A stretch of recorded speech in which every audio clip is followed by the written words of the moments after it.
Yes, sir. Okay, dear Heavenly Father, we just come to you tonight with grateful and humble hearts.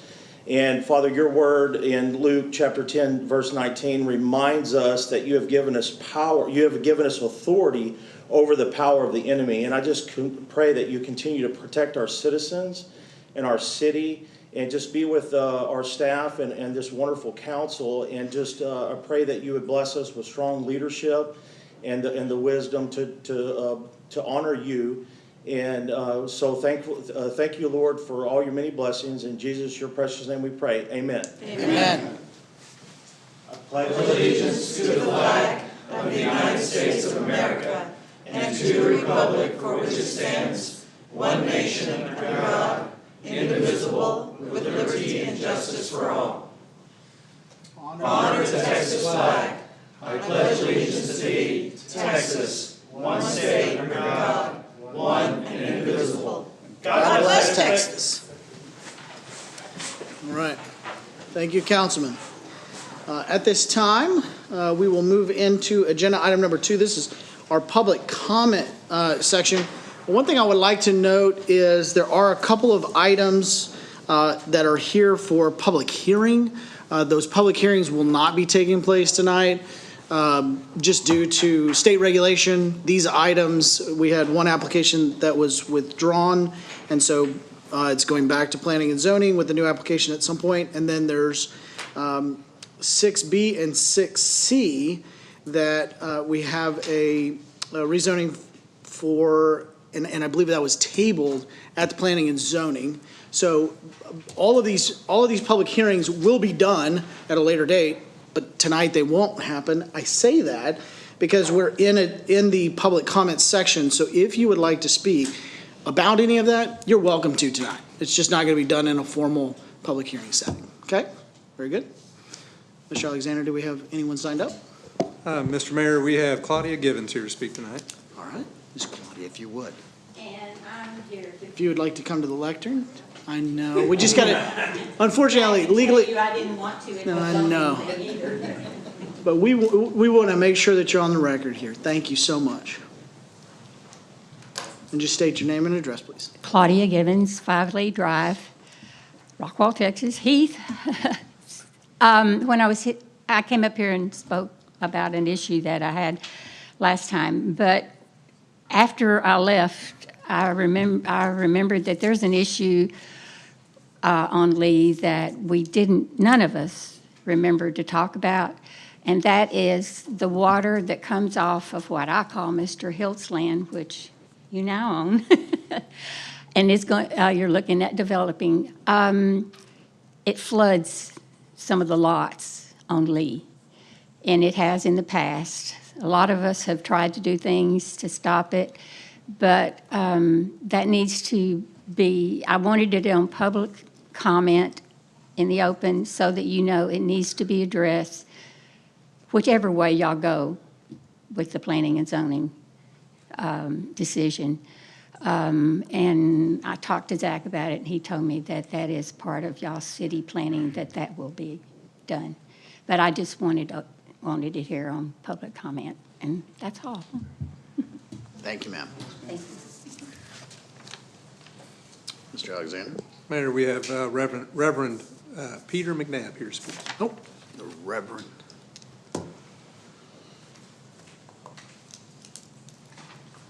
Thank you. It's good to be with you all. And I just want to, before I share a couple of things I just want to share, I want to say I enjoyed a couple weeks ago coming to the meeting and hearing the strategic plan that you guys had. And I felt inspired by that to think about what we can do at our church to be in that. And I was looking at some of the items here, and I found one that was goal number 10 that talked about community partnerships. And I just wanted to express our desire as a church to be in partnership with the city on different things and highlight a couple of things. One is the 4th of July parade's coming up, and we're excited to offer our parking lot as a place for people to gather as they're getting ready for the parade. It's right on the parade route, 140 Smurl Drive. I should have said that first. 140 Smurl Drive is where that's located. So we're delighted to do that. Second thing is, I'd already talked to some of you about this, but I wanted to make sure that all those on council had a copy of our Vacation Bible School flyers, so you know that you can do this. So I'll just pass if you can take one down, pass them down, because my thought is this ties into how the city and the strategic planning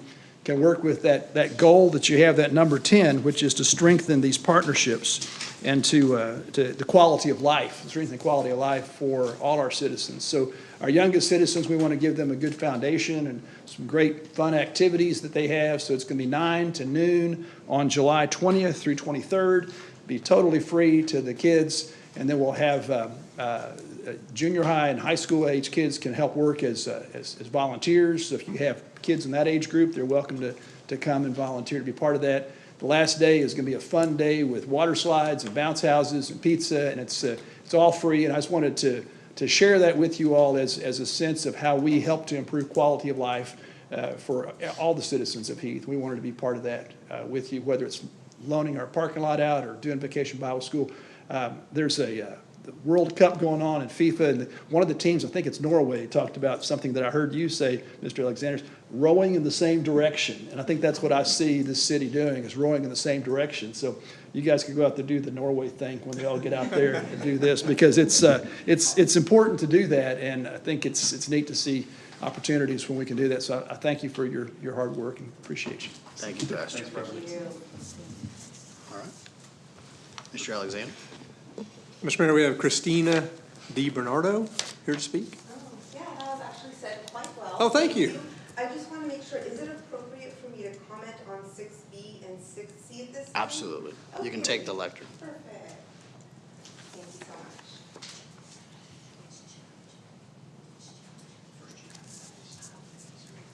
much. And most people don't say my name that well on the first time, so great pronunciation.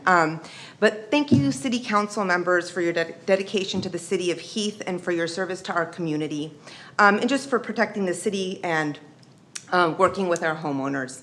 So my name is Christina DiBernardo, as he said, and my husband and I and 2 children, we live over on Juniper Court, which is near that 20-acre field pertaining to case ZA 26-4. And I'm here to oppose and just voice my concerns regarding both case ZA 26-3 and 4, in requesting the change of the zoning from the agricultural district to the single-family resident district. It's my understanding, and of course, please correct me if I'm wrong, that the change in zoning of these 2 areas would together add potentially another 40 to 50 homes or so in the already crowded and growing community. We recently got back in town and were not aware of the proposed change and able to attend last week's meeting, so I do appreciate the opportunity to come and speak at today's meeting, especially because any proposal to rezone is not to be taken lightly. I think that's really important.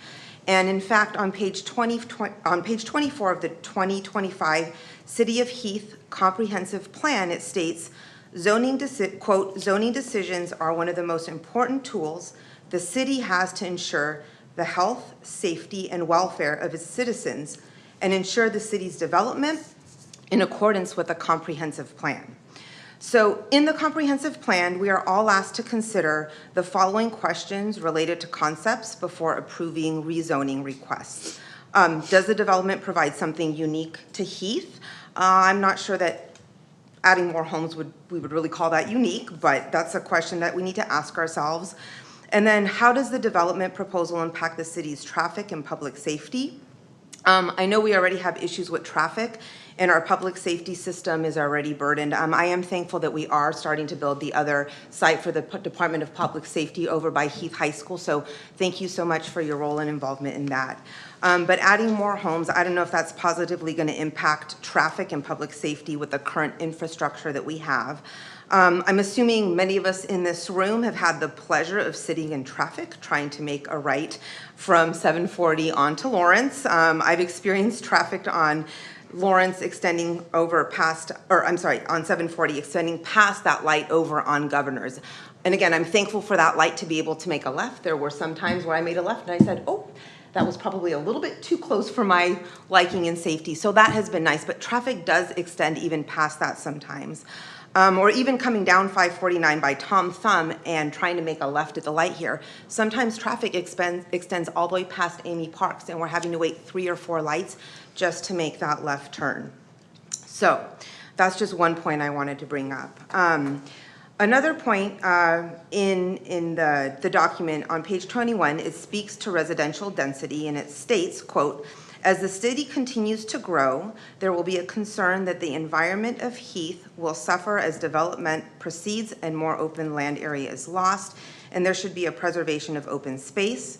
One of the reasons we moved to Heath was because of the suburban location, yet very rural feel. We absolutely love that. And I do know that there are efforts being put in place to try to preserve those open spaces, but it always breaks my heart whenever I see another AG to PD development, and we're just seeing more and more of those. So just the importance of open spaces is a value that I have, but it's also woven throughout the 2025 City of Heath Comprehensive Plan, and yeah, shouldn't be ignored. On page 4 of the document, Goal 2, which is community image, is listed as a top priority. We definitely want to continue to enhance Heath's image as a community of excellence. Objective 2.4 specifically lists that it wants to, quote, "continue to foster a positive relationship with Rockwall ISD by encouraging the development of the community to work with the ISD regarding school locations, transportation, and other related challenges." As a parent of 2 children who have gone to both Linda Lyon and have gone to Kane, and one is now going to H9, there have been some challenges with the growing and crowding of our schools. I definitely do appreciate the creative efforts to kind of redistribute the student population so our schools aren't bursting quite at the seams. However, despite these efforts, schools and classrooms still seem to be at or near capacity and operate at a very high level of utilization. Linda Lyon, great school. My kids loved it there. We loved it there. They've had just several of those bungalows there, again, AKA learning cottages, a little bit cuter name for it, that have been situated outside the school, but that's because the actual school itself can't hold all the kiddos. And then another thing to note is even over the past 3 years, Kane Middle School ratings have dropped from an A to a B rating. Now, I'm sure growing community is not the only thing. Usually there's layers to things, so I do acknowledge that, but we do need to take in consideration that that's probably a factor. So learning cottages versus real classrooms, drops in school ratings, those are not good things, and it would be hard to believe that our rapidly growing community and lack of resources for our school has not contributed at least somewhat to these issues. And one reason, again, my husband and I moved to this area was because of its top-rated schools. And hopefully we can maintain and regain ground to meet the demands of our school and our population. By rezoning these 2 areas, we are only going to be increasing the population in Heath when it's not yet able to handle current and the growing population. This is evidenced again by the overcrowding of schools, as I just mentioned, traffic and congestion on our roads, even some of the water rationing that we've seen. Just within Heath Golf and Yacht Club, I believe we still have several hundred homes that have been approved and are in the process of being built. But I'm just concerned that the addition of more single-family resident homes may not be in the best interest of our community. What does the future hold for Heath? What will the city look like in the next 5 to 10 years from now? I'm not exactly sure, but I do know that the decisions that we make in these next couple of weeks are going to make a direct impact on our community. And so I'm sure we all want to continue to enhance Heath's image as a community of excellence. And I just want to thank you all for your time and the attention and just the opportunity to come up here. Thank you. Thank you very much. Thank you. Mr. Alexander? Mayor, we have Dalton Tassett here to speak. Okay. Hello, so I'm here for 2 things actually, so I figured I'd kill 2 birds with 1 stone. But I have a small complaint actually. The ladies of my mom's pickleball group always stick political questions on me, as Cindy Horn knows. I was asked her about pickleball stuff recently. But recently we found out that to make a reservation on the pickleball courts, you would have to charge $10 for an hour. And so they were a little bit upset about that. And so usually people come and complain about something and don't offer solutions. And so the solution I have for that is, I've been a PATH member for 5 years, contribute monthly $5 a month on the water bill. So I figured maybe PATH members who contribute monthly could not pay $10 an hour for the reservation because you contribute to the PATH program, as I have for the past 5 years. So I thought that would be a good solution. Generally, I think that Heath residents shouldn't have to pay to use the park that our taxpayer dollars do fund, but I thought that would be a reasonable solution, so I hope that you can look into that for them.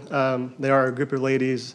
My mom is, I'm 1600 Mariah Court, so there's ladies of the Moraine, Windermere, Stoneleigh, Cove Ridge, one lives on Lawrence Drive, and Mariah Bay. So it's a good group of ladies who have lived here a long time, so they love our community, they're so happy about the park.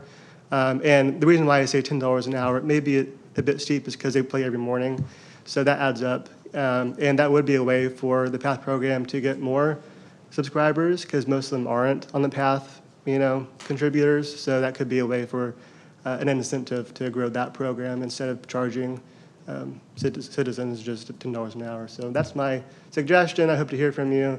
You all have my number, so thank you all. All right, very good. Thank you, sir. Mr. Alexander? Mayor, that's all that have signed up. Perhaps there are people that want to speak on the other two public hearing items. Okay. Is there anybody that didn't sign up that would like to speak specifically to any of these items that you just learned that we're not doing public hearings for? Can I say one more thing? If you'd like to take the lectern. Yeah, I remembered this after I left the night too. Okay, we got to get you to the lectern now. I know. I'm sorry. I'm not quite sure how to say. We've got lots of viewers online. They're waiting Oh, you're kidding me. with bated breath. Just look at the camera and say hi to them. I'm just kidding. Go ahead. No nerves. You tell us what's on your mind. Okay. There's 2 Anybody people who online. has lived out here a long time will remember we used to have waves of monarchs that came through in the fall and in the spring. We no longer have them. I haven't seen a monarch, maybe one monarch last year. That's because all of these fields that had milkweed and trees in them are being taken down. The field behind Michael, which is just being developed over there, that was full of milkweed. And, we just don't see, monarchs may not be important, but it's just another thing that we've lost. And I think everybody loves them, and you miss them when you don't see them. I'm sorry, that was all I wanted to say. Nothing wrong with that. That was great. Thank you. I love talking about the history. In fact, I tell everybody, we used to have 4 cotton gins here too. I think it's wonderful. Thank you. Mr. Alexander? No one else? All right, very well. At this time, we will move along into our agenda item number 3. We have a presentation, 3.A, presentation by the Rockwall County Historical Foundation regarding the America 250 celebration. Mr. Tassett, if you'd like to take the lectern.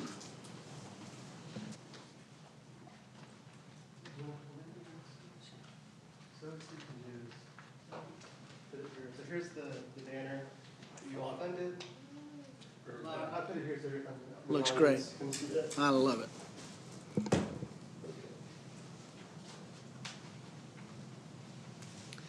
So I'm here also on behalf of the Rockwall County Historical Foundation. We are the county's only museum, so we have we have all the history of our county, and I hope all of you in the audience are also a member with our museum, because we do a lot of good work in our community. This is Ms. Cheek, who's also a board member, and then Johnny Myers serves as our board president. So this is a banner right here. This banner celebrates Rockwall, America's 250th anniversary. And as you'll see if you drive around town in Rockwall, Roy City, Fate, and now in Heath, these banners will be on all the light poles and in different areas of the community, so that to celebrate our nation's birthday, if you will. So I just want to thank the city of Heath for contributing to our museum for this. It's a great way for our community to kind of come together and celebrate our country, and for there to be a countywide continuity for that celebration. So I just want to say thank you on behalf of the board. And Johnny, did you want to say anything as well? I just want to add to that just a little bit, Dalton, that as far as we know, we've been doing some checking, that we are the only county in Texas that has celebrated the 250 of the magnitude that we are by getting every city involved. And again, like Dalton said, if you go north, south, east, or west, you will see these banners presented on their downtown areas or park areas. And I'm actually working on something nobody knows yet. I'm actually working on to get us recognized in the state of Texas as one of the only counties doing this for the America 250 and trying to get us nationally recognized also. Very good. Thank you, sir. And one other thing too, just so you all know, the museum is on Harry Myers Park. It's the white building on Harry Myers, so that's the museum. But thank you all. And did you want to say anything, Ms. Cheek?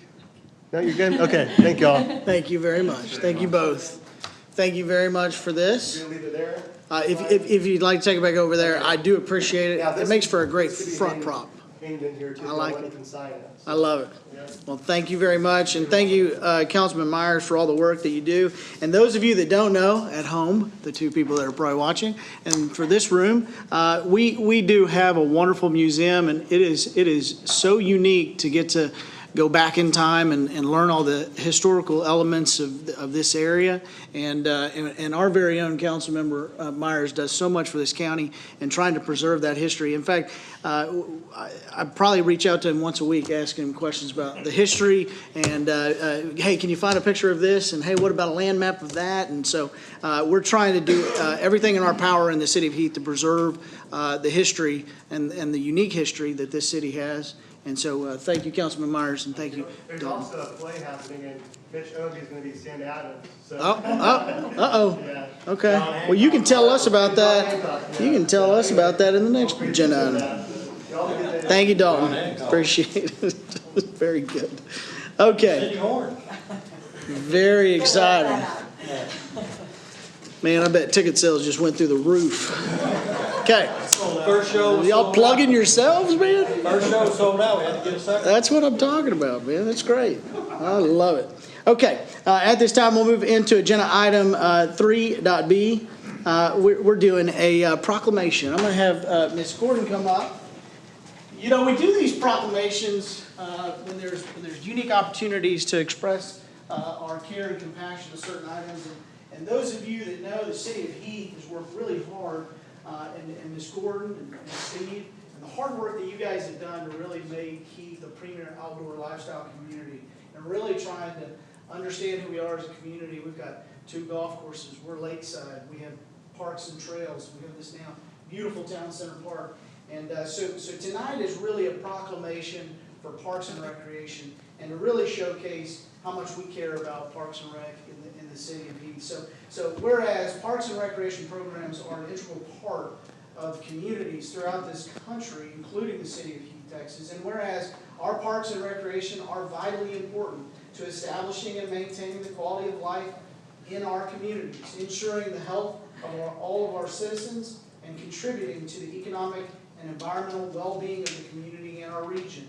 Whereas Parks and Recreation programs build healthy, active communities that aid in the prevention of chronic disease, provide therapeutic recreational services for those who are disabled, and improve the mental and emotional health of all of our citizens. And whereas Parks and Recreation programs increase a community's economic prosperity through increased property values, expansion of local tax base, the attraction and retention of businesses, and even crime reduction.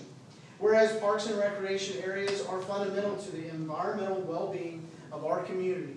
And whereas parks and natural recreation areas improve water quality, protect groundwater, prevent flooding, improve the quality of the air we breathe, provide vegetative buffers to development, and produce habitat for wildlife. And whereas our parks and natural recreation areas ensure the ecological beauty of our community and provide a place for children and adults to connect with nature and recreate outdoors. And whereas the U.S. House of Representatives has designated July as Parks and Recreation Month, and whereas the city of Heath recognized the benefits derived from parks and recreational services, now therefore, I, Jeremiah McClure, the mayor of the city of Heath, do hereby proclaim the month of July 2026 as Park and Recreation Month. And thank you for all your hard work. Thank you. Thank you. Let's do a little picture here. Council, if you guys would all stand up. This council has worked so hard. I'll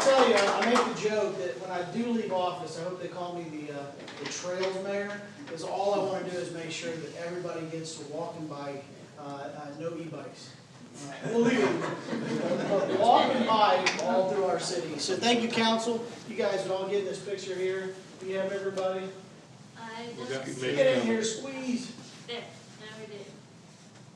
All right. Oh, gotcha.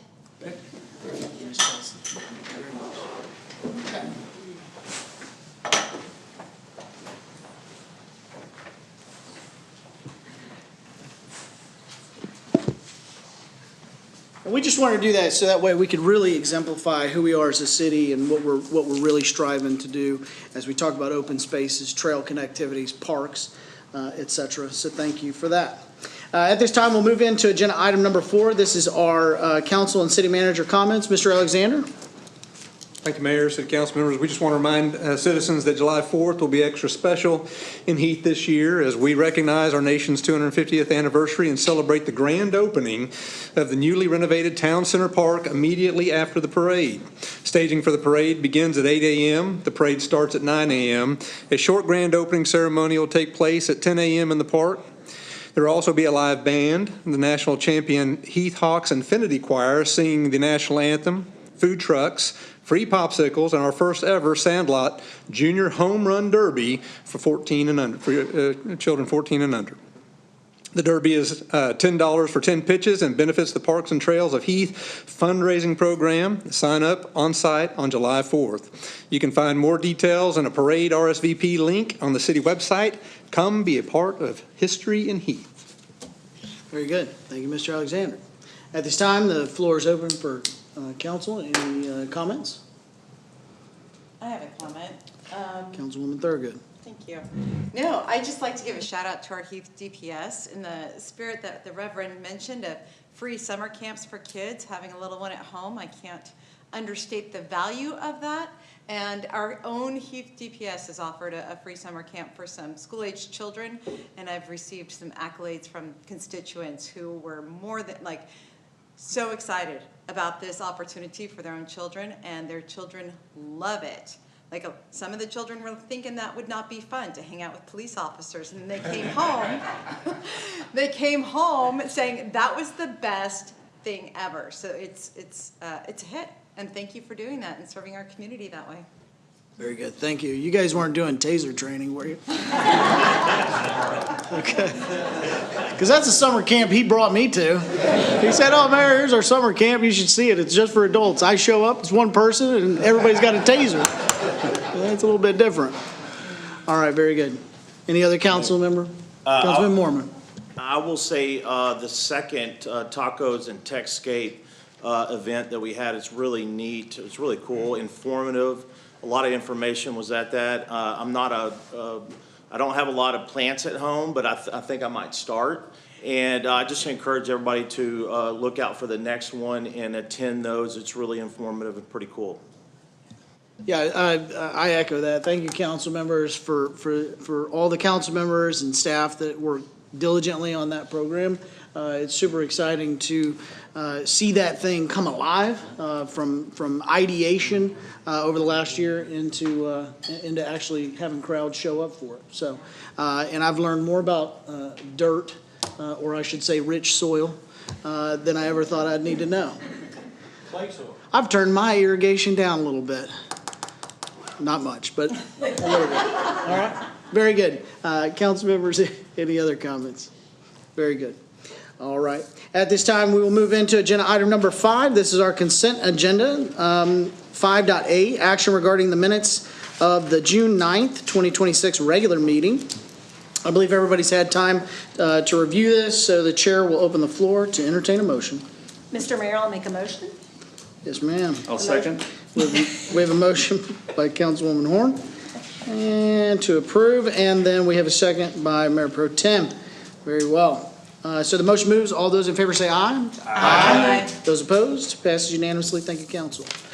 At this time, we will move into what is called our public hearings. What I'm going to do is I do want to create an opportunity for our staff to get up and speak to it, but we're not actually going to go into public hearing. Okay, very well. So 6.a, this is to conduct a public hearing and act on an ordinance of the the City Council of the City of Heath, Texas, for case number ZA 262, requesting to change the zoning from PDSF 43, Plan Development Single Family 43, to SF 43, Single Family Residential District, and being a 3.3-acre parcel of land identified as Lot 1, Block A, Winnemaker Estates, and addressed as 400 Heathland Crossing, situated in the Edward Teal Survey, Abstract 207, City of Heath, Rockwell County, Texas. Mr. King.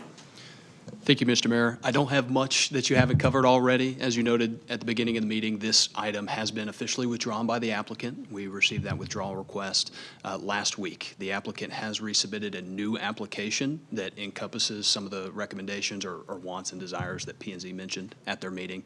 So we are processing that now and expect to have it in front of P&Z and in front of you a little later in July. So with that being said, this application has been withdrawn. There's no formal action that needs to be taken by the council tonight. Council, do you have any questions for staff? Very well. Thank you, Mr. King. And then we have 6.b. This is conduct a public hearing and act on an ordinance of the City Council of the City of Heath, Texas, for case number ZA 20263, requesting to change the zoning from agricultural district to SF 43, single family residential district, and being a 40-acre parcel of land identified as 531 Hubbard Drive, situated in the J Contour Survey, Abstract 53, City of Heath, Rockwell County. Mr. King. Thank you again, Mayor. Just another brief recap for this item. As you mentioned, it is a zoning change request, a straight zoning change request from the agricultural district to the single-family residential district, SF 43. The Planning and Zoning Commission did consider this at length at their last meeting and ultimately motioned to table the meeting to their July 7th regularly scheduled Planning and Zoning Commission meeting. They requested the applicant provide a few more conceptual items for their consideration alongside the zoning change request. So we're working with the applicant to make that available to the Planning and Zoning Commission. Since they tabled the item, this is another one where the council has no formal action they need to take. They've got to wait for a recommendation from the Planning and Zoning Commission to come along. So we're expecting this to be in front of you for another public hearing at the July 28th council meeting.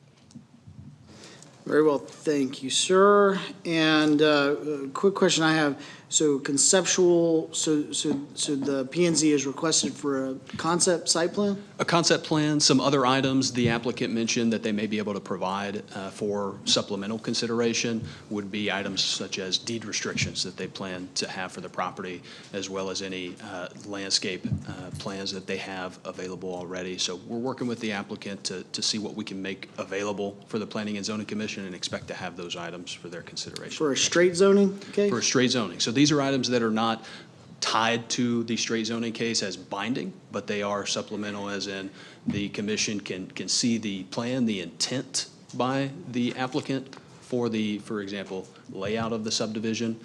Because this is a straight zoning request and not a planned development, there are no specific exhibits, such as the concept plan, that will be tied directly to the zoning change that would come. So it's essentially a voluntary collaboration with the developer to showcase a concept plan and a landscape plan in a straight zoning case, because that would typically only happen in a PD. Correct. The only way that would be tied as a binding exhibit would be through a planned development, typically. So this is kind of just conceptual. Here's just okay. conceptual. And Mr. Mayor, just, and Zach can correct me if I'm misunderstanding this, but the master development agreement related to the HGYC speaks to a concept plan being provided during the process. In one of the whereas recitals to that agreement, one of the things that was discussed at the P&Z was that in those recitals, it talks about zoning upon approval of zoning and a concept plan.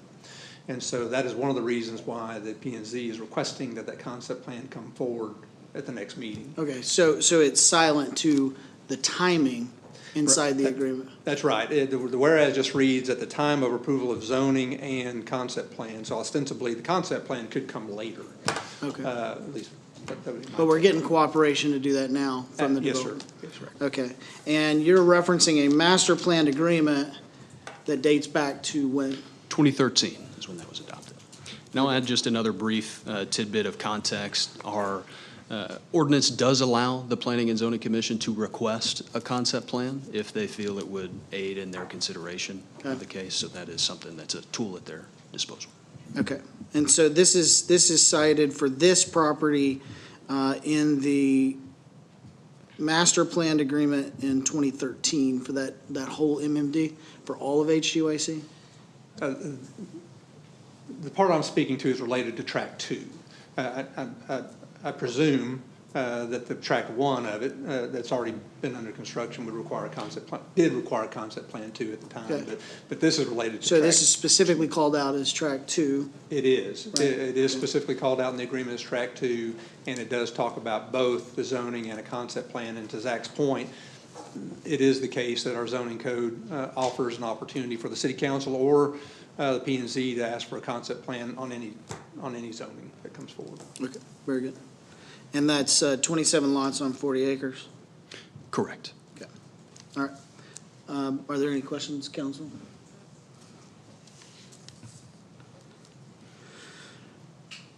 Okay, very good. Not really a question, but just looking forward to the concept plan. Like to see how much impact it has to Hubbard versus Yeah, and this, Governors. and essentially, so it's tabled from P and Z, right? So that will be heard, At the July 7th, at the July 7th July P and Z 7th. meeting, that would come to you at the July 28th City Council meeting. okay. All right, very good. So they are still hard at work on it. And then, since there's no action on that, are there any further questions, council, for this item? Okay.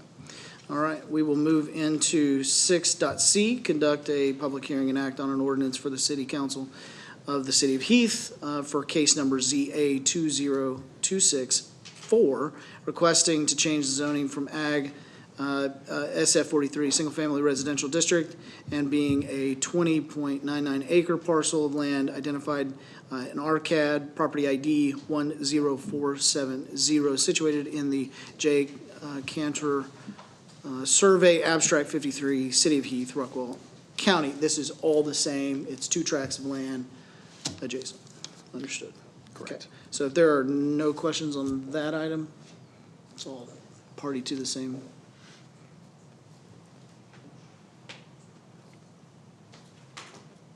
Okay. If there are no questions on that, then we will let the planning and zoning do their hard work and look forward to seeing what they bring forward to the council at that time. At this time, we'll move into agenda item number 7. These are items for individual consideration. 7.a, discussion and action regarding the authorizing the city manager to execute a change order to Hill and Wilkinson contract to support the Town Center Park project. Mr. Creed.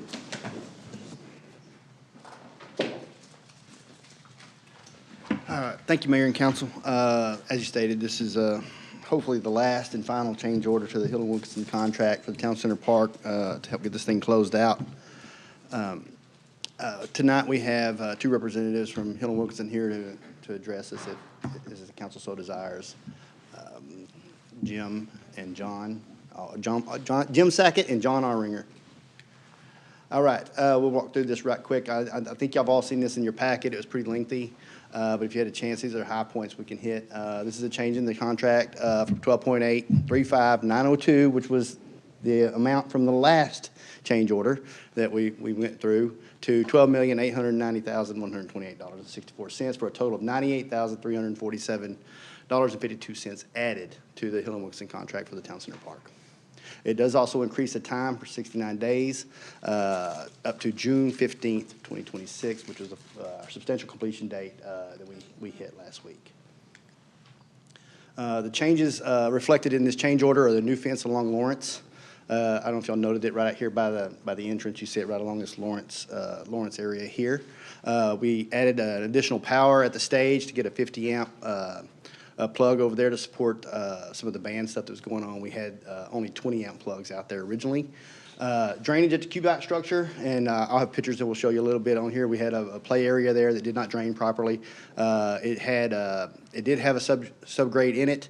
However, the plasticity of our soil is very, very tight, and it acts as a swimming pool and would not let that thing drain. We had to go in there and add some French drains and some pipes and things to take it over to the storm. It also includes a temporary electrical for the service for the well number one. I think y'all saw that already when we brought that before you, before we get the temporary pump in our new well to be able to supply irrigation for our park. We wanted to go ahead and get a temporary pump in there in lieu of the permanent pump that's coming later, but we had to do some electrical service work when we used Hill and Wilkinson to do some of that to get the service pull over there to them for that. And it also contains the general conditions and site logistics.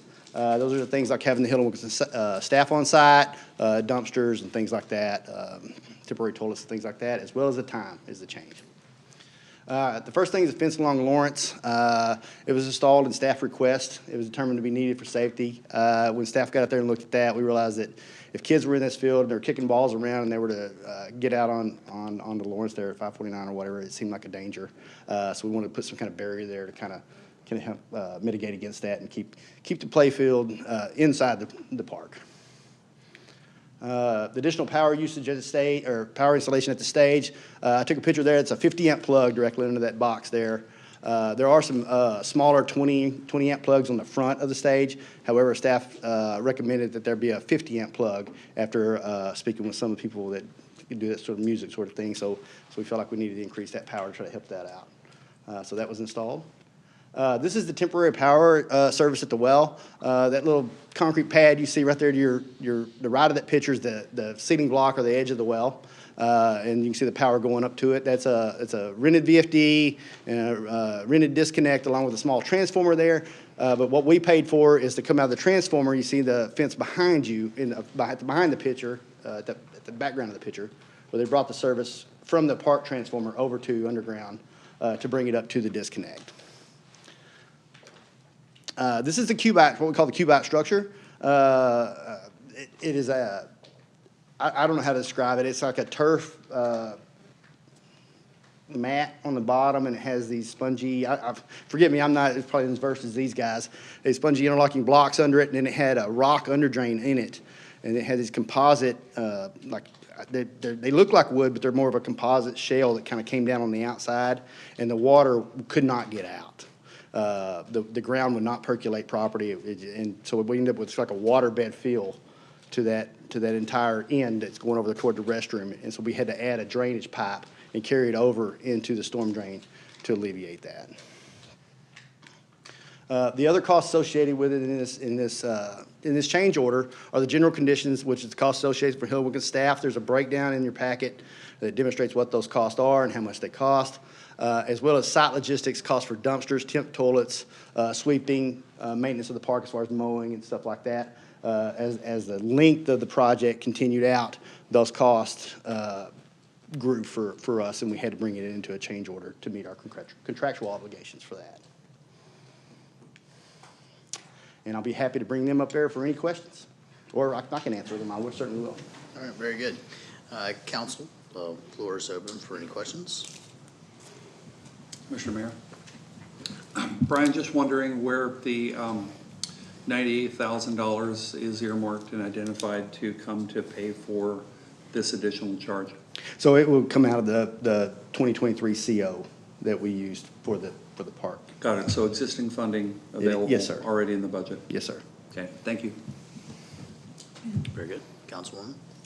Yeah, just to clarify that this will close out the cost of the park completely. There will be nothing else? That is our intention. We're working through a few punch list items. However, to date, I don't see anything that's going to jump up and bite me, and I hope we remain that way. I mean, I think Chelsea's working hard to make sure that doesn't happen, and I know Hill and Wilkinson's ready to get out of here. So that is the intention, yes, ma'am. I can't believe you put that on Chelsea. I said she's working hard. It's pretty slick. Understood. Well, I hope so. So if this 98,000 is authorized, what's left that could be that's unencumbered? How much is left in that budget? I'll let Jay or Steve answer that. I don't know if there's anything that's further encumbered or how much left of the CO. So I think recent estimates point to when we are done with all the projects we have on the books, the 2 police stations, the fire truck, that ladder truck that we purchased, the Public Works building, and the park, we would have about $1 million left in that fund. And Jay can correct me if I think that was the last estimate I saw you put together. And that would need to go towards eligible items within the bond program, which include public safety facilities, a fire truck, a park, the town center park, and public safety buildings and a public works building. Or it can go toward paying debt service back. DPS training facility? Yeah, great point, Councilman. I would say that would be eligible to go toward that as well, because it covers public safety facilities. Very good, thank you.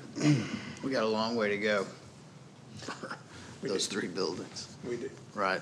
And that line item, specifically to Councilman Omi's question, originally in that CO, they were broken out individually. Was the park 12 million or 13 million?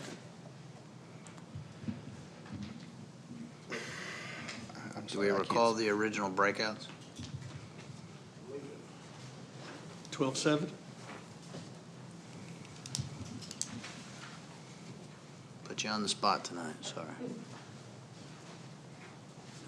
But there was a breakout for each one of these. So I think that's the root of the question.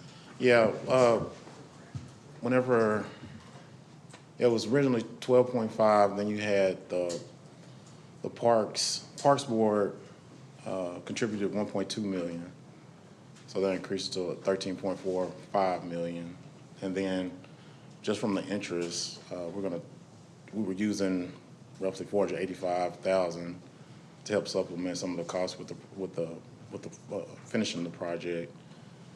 And so that was roughly 13.9 million altogether. And that's including your architect services and construction of the park.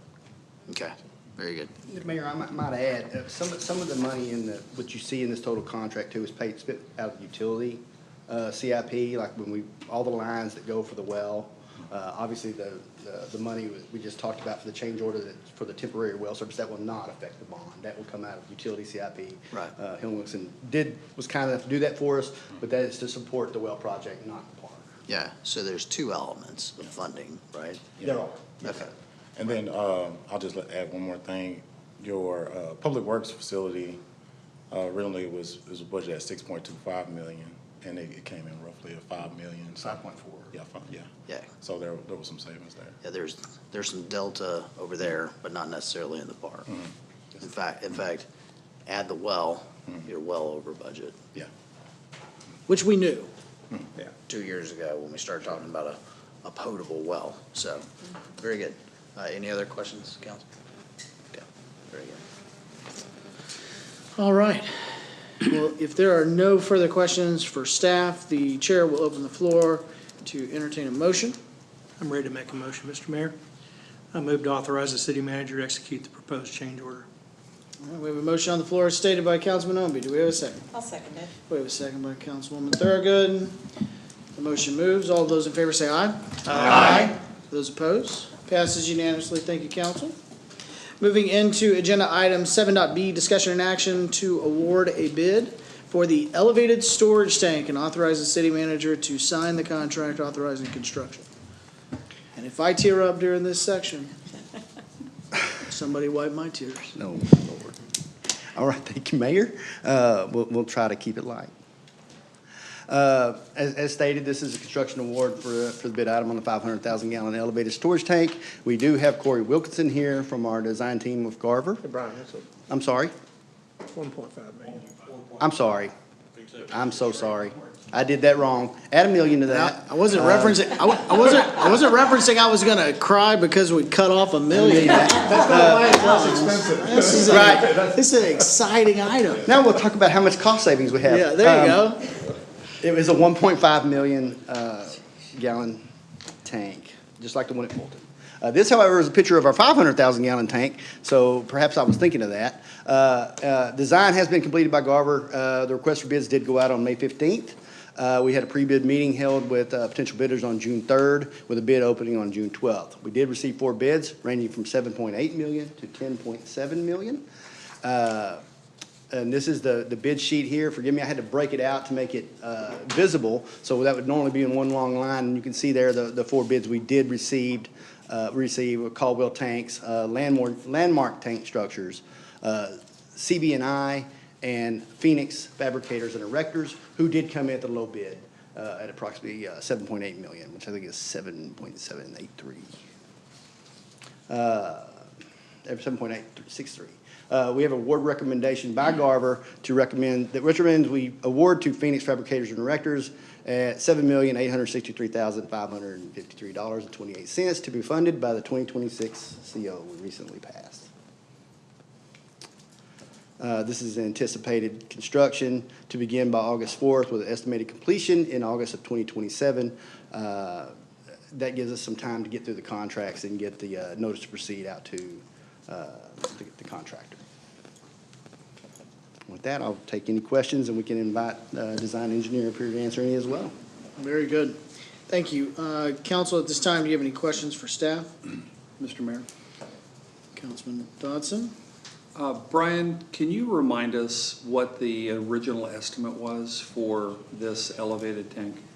So 60%, we were a little over $13 million for the OPCC on this. I believe we got down to 12.8 at the very end. I'm showing 12.1 in bond program. Okay, 12.1 is what we put in bond. Okay. 12.1 was what we had set aside, not including engineering. Sure. 12.1 for construction. Right. So does this number then go against the amount that we have set aside in our CO for this?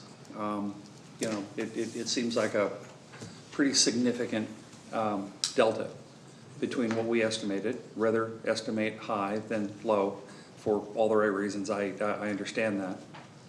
So that's what it looks like. Yes, Mayor Pro Tem, you're spot on. Right. It's 7.8 million versus the 12.1 million that we received in proceeds on the bond. Right. And so the difference between those two numbers would stay in the bond program to be used toward water infrastructure projects, to include water wells, water tanks, restrictor flow restrictors at Rockwall, that kind of stuff. Right. Could it also then be utilized for capital projects within the domain of water, both from a water and from a sewage perspective? The bond purpose, the purpose laid out in the bond program specifically refers to water and waterworks projects. And so I don't, Jay, didn't include wastewater, yeah. Yeah, so if I may, Yes. right, so the idea is that the savings here Right. would allow you to start working on some things that are in your phase 2, right? Indeed, right. So you've got all of your phase 1 that's wrapped up in your original CO, and then now you potentially have some savings that you can go, hey, if we want to get going on that ground storage tank that we know that's coming, Right. That's coming out of engineering very soon, we might be able to go ahead Yeah, and we've got a start delta working. to do that. That's right. Should, if you go to the end of the tail on this, I guess my point is this, is that if we have multiple projects that we've overshot the runway on from a pricing estimation standpoint, then as Mr. Ayers had mentioned on one of the other projects, we may be able to utilize any incremental amount to pay down debt service for the bonds required to do these projects. Yeah, that's exactly right. You may recall that this particular bond issue had a three-year call feature. Yeah, that's right. And smartly done by the city council in anticipation of grant proceeds from the Texas Water Development Board. Sure. But it plays the same way if our projects come under budget. Right. Something to keep an eye on, and Brian, thanks for pointing this out. I would make a recommendation that for subsequent projects that come in front of this council, that we talk about the delta between what was originally estimated and what they came in at, so we can keep a running total of what that number looks like. To the mayor's point, I think it puts us in a great position to start on some of these projects, or at least another big-ticket project, sooner than maybe we initially anticipated. Sure. Absolutely. That's all. Thank you, Great. Mr. Mayor. It's great. Now you understand why I said I might start crying. Falls right into us wanting to get projects done now while the That's right. construction costs are coming back. That's right. to our Whenever favor. we made the hard decision on phasing, right? And said, hey, look, let's do the first tranche, let's get phase one running. When we find these positive deltas, I think it, would be in our best interest to go, okay, let's continuously roll in those items that we push right and bring them left. But, that's for a later date, and I think a great recommendation by Mayor Pro Tem. Hey, let's keep that number rolling. Let's plan to bring whatever these deltas are, and let's get this stuff addressed fairly quickly. Yes, sir. Very good. Thanks, Brian. Okay. Yes, sir. Any other questions for staff, council? Okay. No questions for anybody there, so this is an action item. So at this time, the chair will open the floor to entertain a motion.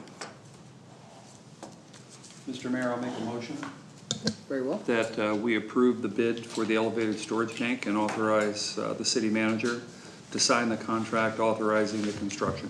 Very good. We have a motion on the floor as stated by Councilman Dodson. Do we have a second? I'll second. We have a second by Councilman Myers. Do we have any further questions? We do not. Motion moves. All those in favor say aye. Aye. Those opposed? Passes unanimously. Very, very exciting. Good work. That we're moving something that we've talked about for a very long time, and we're now going to start moving some dirt. That's exciting. Okay. At this time, we'll move into 7.c, discussion and action authorizing city manager to execute professional services agreement for the design of the Terry Lane Sidewalk Project. Mr. Alexander. Thank you, Mayor, City Council members. Thank you, Mayor, City Council members. We've reached a point with regards to progress on the Terry Lane Trail that we need to proceed with having engineering services, design services done for the trail.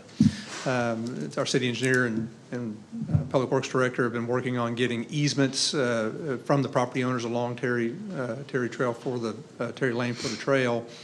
We don't want to finalize those easements until we have a design and we know where the project's actually going to go on the ground, right? And so we've looked for a design firm. I did not do an RFP on this one. I contacted somebody I've known for a long time in the business, looking for somebody that could help us design this project that we would consider to be qualified to do the project and reasonable in doing the project. And Luck Design Team was the name that was brought forward to me. I contacted Brent Luck at the Luck Design Team and worked out the proposal that you have in your packet to consider with regards to contracting with them to move forward on designing this project. Once we get the project designed, then we'll solidify the easements and be able to move forward with bidding the project and get it constructed. Right now, estimates for the construction of the project range anywhere from $1.1 million to $1.3 million for the trail. So, one of the things that we want to pursue after this discussion today is going back to the Commissioners Court and requesting the Commissioners Court support this project, the remaining funds that were left over from the $2 million for the Terry Lane repair project. We have about $450,000, Brian will cover this later, but we have about $450,000 remaining from the work that was done on Terry Lane repairs that we want to have applied toward this particular project. Okay. Very good. Thank you, Mr. Alexander. At this time, council, floor is open for any questions of staff.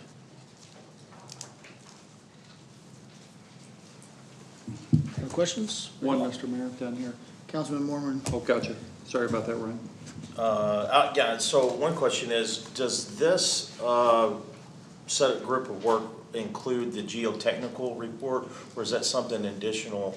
When I read through it, I didn't see that. I asked him to exclude that and allow us to handle it ourselves. The estimate on that is about $8,100. Okay. Of course, we'll work to manage that to keep it as inexpensive as we can. Gotcha, thank you. Very good. Councilman Dodson. So, Steve, from a line item standpoint, with the delta between the, call it 1.2 million and the $450K that's left and available potentially from what was granted by the county commissioner or commissioner's court. Where will the additional amount come from? That's a fair question. So certainly a lot of thoughts on my mind about how to manage that. So one of the things we've asked Mr. Luck to do is assist us with a grant application in Texas Parks and Wildlife, not only to include this project in it, but also the Marsh's Happy Haven project that we're also pursuing. Those applications are due in August, and so we're working with Mr. Luck now to put that application together. So that's one source that we could draw some funds from. Otherwise, we would need to look to our existing resources within our fund balances to do the project. A couple of things come to mind. If funds remain from the Town Center Park project. Right. You may recall that, I don't mean to surprise anybody with this, it's just a thought on my mind. If there was $1.2 million set aside by the park board through the EDC to help fund the Town Center Park, if those funds are not necessary for the Town Center Park, then perhaps the EDC would be willing to consider using those funds to help close the gap on the Terry Lane project. Trail project. Otherwise, we would look to dipping into our fund balances, and it would be a question for council from a policy standpoint at that point. Of course, all of this is a policy question for council, but Sure. Certainly dipping into fund balances and whether you want to see that go toward Terry Lane or some other project. Right. I have one more question, Mr. Mayor. Very well, sure. So Steve, the work done on Terry Lane it was like a land speed record to take a road that was literally crumbling into the ditches on both sides and build that up. And Brian, you and the group that you all hired to do that just did an absolutely incredible job. What do we think that the timeline for the construction of this trail might be? So talking with Mr. Luck, we think it's going to be 4 months for design, 4 to 5 months for design, and it's Right. going to be 6 to 8 months for construction. Understood. All right, no further questions, Mr. Mayor? All Thank great you. questions. Councilwoman Thurgood? Yeah, I have a question. So, help me with the math. Are we talking like roughly $800,000? Like what is the delta? What is the amount? Sorry. The difference between what we think we're going to have and what it's going to cost. Yes. So right now, the contract or the proposal in front of you is $118,000 for design. We expect the project cost for construction 1.1 to 1.3 million. So we're looking around top cost 1.4 million total. We have about 450,000, a little less than 450,000 from the county. We hope to be able to apply toward it. So we're looking at about $850,000 that we'll have to come up with on our own. Okay. What about like state or federal grants for paths and parks? Is that something we've explored? So right now, we're working with Mr. Luck on applying for a Parks and Wildlife grant. The application is due in August. The idea would be, the thought is to combine Marsh's Happy Haven with the trail project that we hope at some point will connect back through Larry Drive over to Hubbard, right? And create an entire walking path all the way to the park and back. And so if we can link all that up, I think we have kind of a master plan, for lack of a better word, on Marsh's Happy Haven and this trail. And I think Texas Parks and Wildlife will look at this project very favorably because of all the different elements that are in it. Yeah, you're saying including the park will help the overall attractiveness I do. for a grant. I do. I agree. I hope it works out. Okay, very good. Any other questions, council? All right, it's great work. I think time is of the essence, and for those of you that have had to listen to me talk about Terry Lane sidewalk and trails for 2 years, I'd love to see this thing get done. Time is of the essence. 2 years. All right, very good. We're taking action on this item, so at this time, the chair will open the floor to entertain a motion. I'll make a motion, Mr. Mayor. Very well. I move to authorize the city manager to enter into a professional services agreement with the Luck Design Team LLC to design the project. Very well. We have a motion on the floor by Councilman Omi. Do we have a second? I'll second. We have a second by Councilwoman Horn. If there are no further discussion or questions, the motion moves. All those in favor say aye. Aye. Those opposed, passes unanimously. Thank you, council. Moving into agenda item 7.d, discussion and update on current capital projects to include but not limited to the Hubbard Drive project, the Water Bridge Plan, Town Center Park project, Candlelight Fire Flow Public Works Facility Trails and Street Maintenance Program. Mr. Creed, I know you love this section inside of our agenda. Thank you, Mayor. Anything else you could have put on that, Mr. Mayor? Actually, That's right. When they said, you want what on this agenda? yes. And it's been going on for months now. You've been doing a great job. Thank you, sir. But I think the citizens really do appreciate these updates. So thank you for the hard work that you put in. Yes, sir. As stated, these are the updates I have for you is Hubbard Drive, the bridge plan, the park, the trails, Candlelight Fire Flow Project, Public Works Building, and Street Maintenance Program. The overview of Hubbard, I've went through this a lot of times. As you guys know, it's awarded to Apple Pavement. They are on site out there. The original construction contract duration is 360 days, which is just about December. For this to be completed. The temporary bypass was constructed, a water line has been completed. The road stabilization work was began on Phase 1A and completed. The concrete has been poured on portions of Phase 1A, if you've been able to go down there. That is Skyline to Michael, and then Michael through Crisp to a station number. It's just beyond Crisp, but the station number really didn't tell you really good where that is. Crisp intersection is expected to reopen tomorrow. The storm boxes are being installed. I know this is something you can't really see, but if you look back behind the little area where Pablo's is back there, there's that creek they're working back there, been installing a storm down through there. Ironically, if you drive back there and look and there's any kind of water, it goes over the top of the storm boxes because they have it backfilled. You doesn't even look like they've done any work, but there's actually concrete boxes going down through there that have been set in there. We are expected to have another small pour done on this section here in the next couple of days, and then hopefully we'll start moving on the next Phase 1B starting by next Tuesday or Wednesday. Not pouring, but working, just to be clear. And this is some of the concrete pours you see here. It was difficult for me to get good shots with my phone getting up close, but you can kind of see the intersection down there in the distance, and then you see the very long pour where it comes all the way through, down through there, and it all looks good. Again, this is the detour map. I know it's a very arduous process journey for some folks to get around this thing, but we like to keep reiterating it. We do get numerous complaints about wrong way driving and the things like that going on. You didn't get any pictures of canals. With their cows? Canals. Oh, canals. The drainage, yes, ma'am. All right, before we move on there, Council, do you guys have any questions on Hubbard Drive? I know that, we're very cognizant of how construction fatigue sets in, right? We knew that this contract is all the way through December, but there's obviously been rain delays, but even when it's dry, we're seeing some delays. We get lots of feedback, so I'm speaking on behalf of the council. And so maybe you can speak to ultimately what that's looking like as you guys are managing the Gantt chart on this project. Of course, Mayor. So we noticed that too. We reached out to the contractor. We now have weekly OAC meetings with the contractor.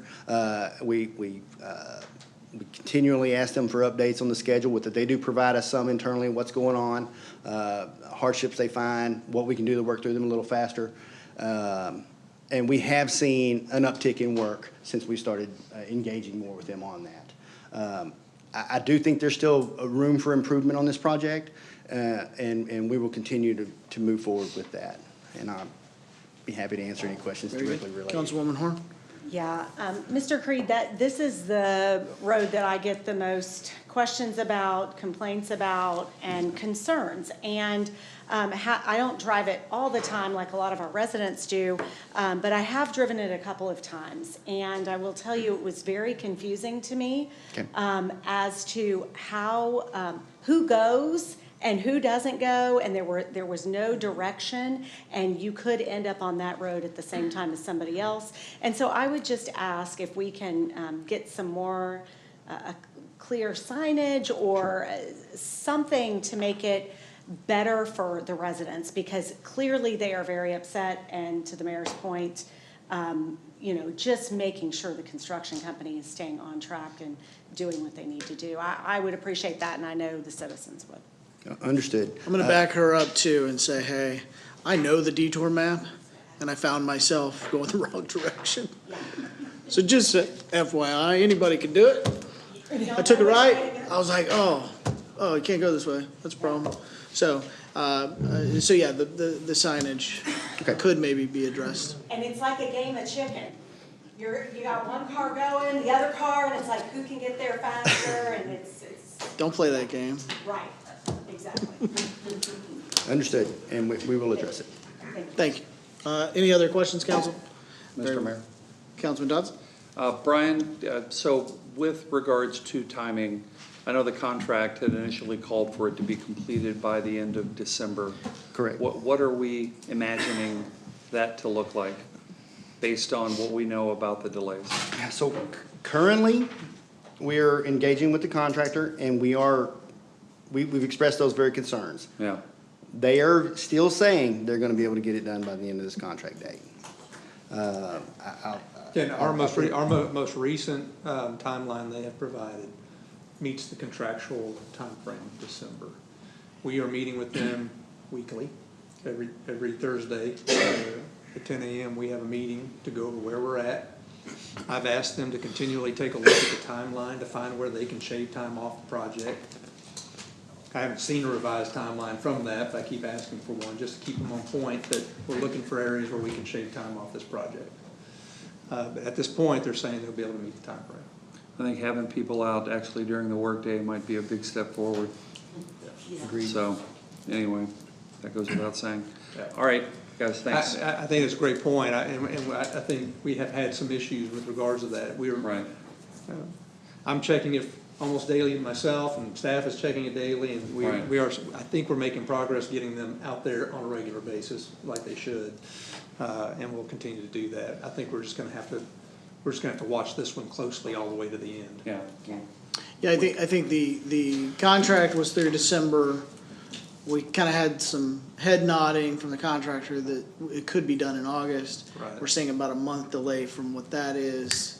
Might even be more than that now. I would speculate more. So I think we just need to get our hopes down a little bit and say, let's look at the contract, be done by December. Right. But we will push it. We will continue to push it. Well, if you guys are raising the level of sensitivity now, I'm comfortable with you guys riding herd on this. So, thank you, guys. I got one comment. We did talk about this, talked to Steve, and they did fix this problem at one point in time, but their temporary road, it does get a little rough. It does. So if they could just, every other week kind of straighten that out. But I will give them a little kudos and give them, as far as, I did come by there last night at 6:30 and there's still guys working, so. It's great feedback, and I think maybe you could speak to dust mitigation and regrading was part of something that you guys just addressed over the last 2 weeks. It is a topic of discussion in our meetings. They are aware of the sensitivity of that for our public, and they understand our expectations to have it graded more frequently. Okay. But for example, I rode on today and felt like it needed to be regraded, so we'll be in Agreed. contact with them in the morning and tell them to regrade it. Okay, very good. All right. Agreed. Any further questions, Council? Councilman Obi? So to your point, we were thinking at some point a few months ago, August, September, potentially. Are all of the delays from that, are they weather related, or are there any other delays that have come? I could not attribute all the delays to weather. I think Mayor Pro Tem's point is exactly right. They weren't showing up on days they could have been working, in my estimation.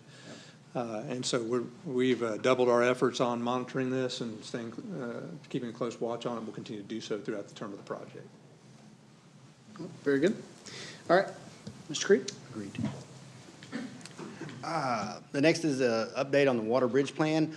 Some of these items I don't have slides for, but I'll discuss them real quickly.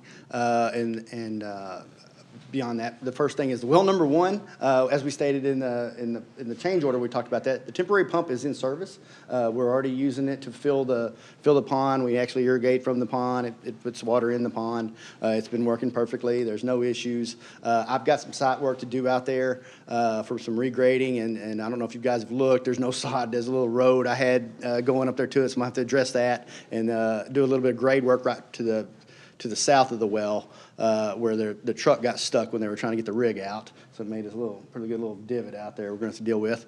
We're hoping to get that done here in the next few days and get that all sodded, and we're going to put a temporary fence around this thing too before the July 4th celebration occurs.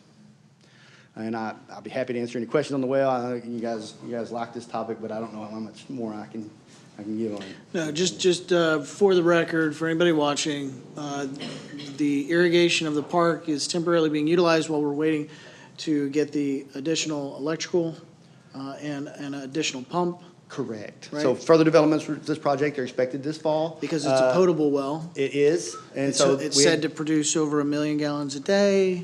That is the And it's going to estimation. come into and our design, system. yes, I sir. just want to help all the Facebook comments, you know. No, you're So absolutely that right. way, you know, I get beat up all the time saying, absolutely oh, right. you guys did a well to irrigate a park. Not really. About 6% of this well's utilization will go to filling up the pond and irrigating the park. The rest of it's potable water that's going to be circulated within our towers, which is bringing more resources into the city. But just for the record, I want to make sure that that's 100% correct, Mayor. Thank you, sir. Need a change order for a spigot so you can take a couple gallons home with you.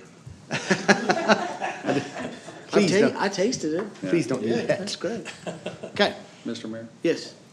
Brian, what's the timing of getting that new pump crafted and brought into position? So the new pump is not the lag item on this. It's the transformers. Understood. They say the lead time on the pump is probably less than a month once they get it ordered. Right. And I don't know that he hasn't already done that. It's not in his shop at this point, but probably not, because he probably won't have it laying around, to be honest with you. But the transformers are the real lead item on this, and we're probably looking at the earliest would be this coming fall. So Brian, knowing that this is gonna be the long pole in the tent on the next up to 5 wells that we're gonna put in, how can we use this timeline to get ahead on that so that those are available at the time that we need them to go in, so that we don't have this lag on well availability, but lack of optimization because we don't have the electrical required to make this happen?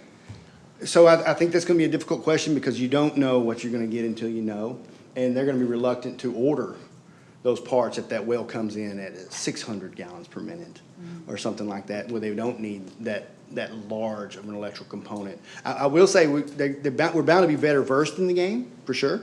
Having already done this once and be a little bit more in front of it and get those things going a little further. But it's difficult for them because they size the electrics based on the pump they need, based on the analysis of what they think the well What they get with produce the pilot once and they yada, go. yada. Okay. So let me, I'm going to jump on Mayor Pro Tem's point. I believe our recommendation would be is to work with our engineering staff, right? And make sure that they understand where the well sites are and to start doing risk mitigation in their preparation of those designs that they're doing, okay? Sure. I think that's the point. It was a big shocker whenever we did all this work and then boom, we get to the end and we go, oh, wait a second, we got a transformer problem. So as we're doing site selections, I think it very prudent to know what are our obstacles, what's worst case scenarios, right? Because there can always be better case scenarios. Sure. So it's a very good point. Thanks, sir. So the only other point I would make, and I think I've heard the mayor say this before, I think this is no longer our bridge plan. This is the Heath water plan. Understood. And we should probably call it as such. Understood. Okay, thank you. Although I think bridge is snazzy, but I agree. It is a water plan. Why are we calling it the bridge? I like it. Great points. Any other questions on this item? All right. Thank you, Mr. Creed.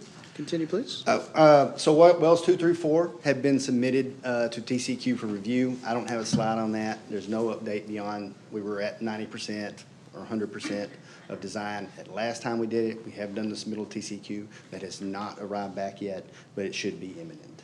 The same would go for the GST tank. We were at 90%, essentially 100% design. At our last update that has been submitted to TCQ for approval, we do not have that back yet. Okay, very good. Councilman Dodson? Brian, are we within variance on wells 2 through 4 with our estimated initial timing and where we stand today with the TCEQ review?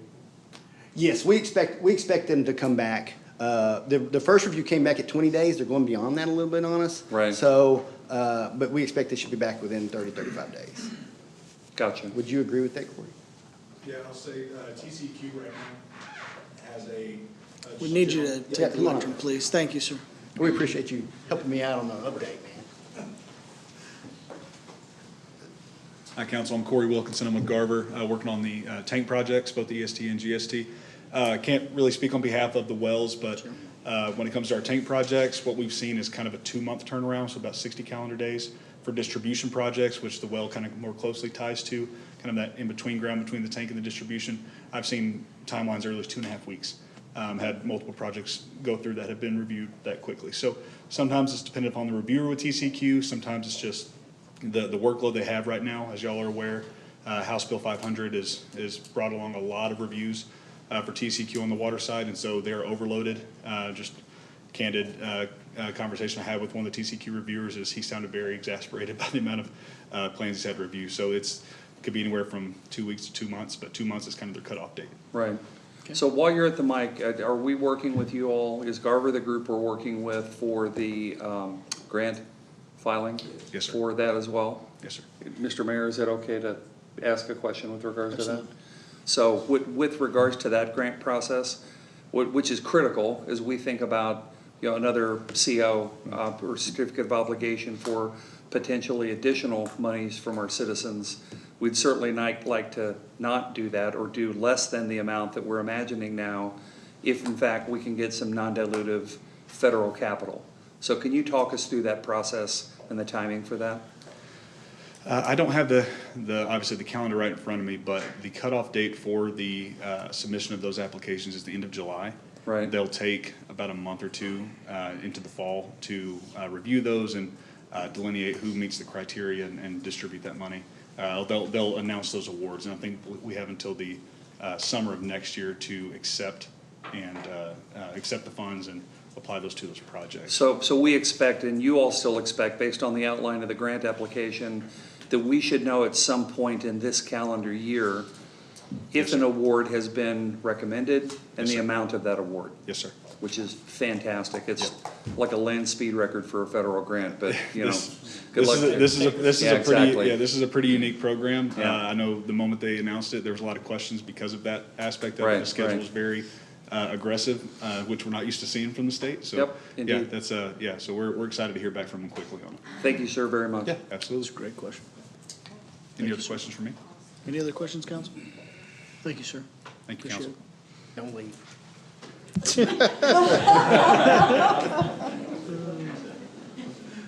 Misery loves company, come on. If there's any more questions about the water plan, I'll be happy to answer them. I don't have any questions. My only recommendation is that when we do go through, especially on this project, but even with some of these other projects, we do have some Gantt charts that showcase what our strategy was. If we could display those and talk through those in our project management strategy, that'd be really healthy. Thank you, sir. We'll continue on. The next portion of the update is the Town Center Park.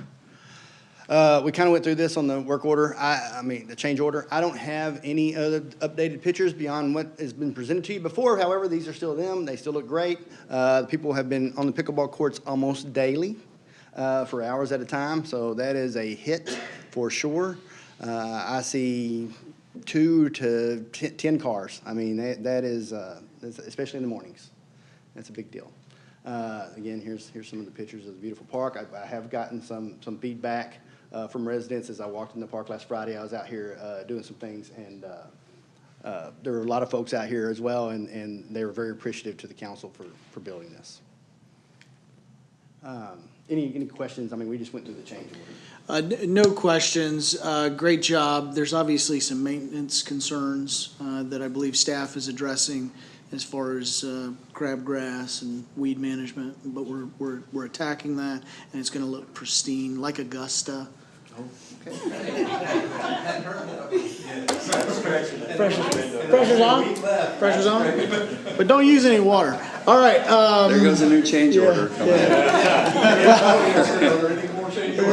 No more change orders. No more change orders. No, the one question that I do have is, and I've gotten a few different questions on this, but are we going to get some netting to separate the courts? I am not a pickleball player, but I've been told that that is standard, and we do not have that. Yes, we are working on procuring the netting to separate the Great. courts. Yeah, Yes, we don't want to interrupt the play. correct. Although it seems like we got a lot of pros out there. I didn't see many balls going very far. So very good. Thank you for that. And I assume that you guys will get the same request at some point until those nets go up. Councilman Dodson. Do we have an update with regards to the facility enhancements, the restroom facility enhancements, and where that is? As this park gets more populated, there's going to be a lot of pressure on those Yes. facilities? We're still working, we're trying to get a contractor to give us some documents to get us constructed. So we have both the donor garden and the restroom, those were projects. We are working with Texas Parks and Wildlife to get those funds. We're working on that agreement. But we do have a lead on, and I'm for Suzanne, but we do have a lead on a contractor for the donor garden part of it, and we have a couple of options as well for the restroom project. We're just trying to get them situated. It's been interesting trying to find and get proposals for the design portion of the restroom, the small bit that does need to be designed. Right.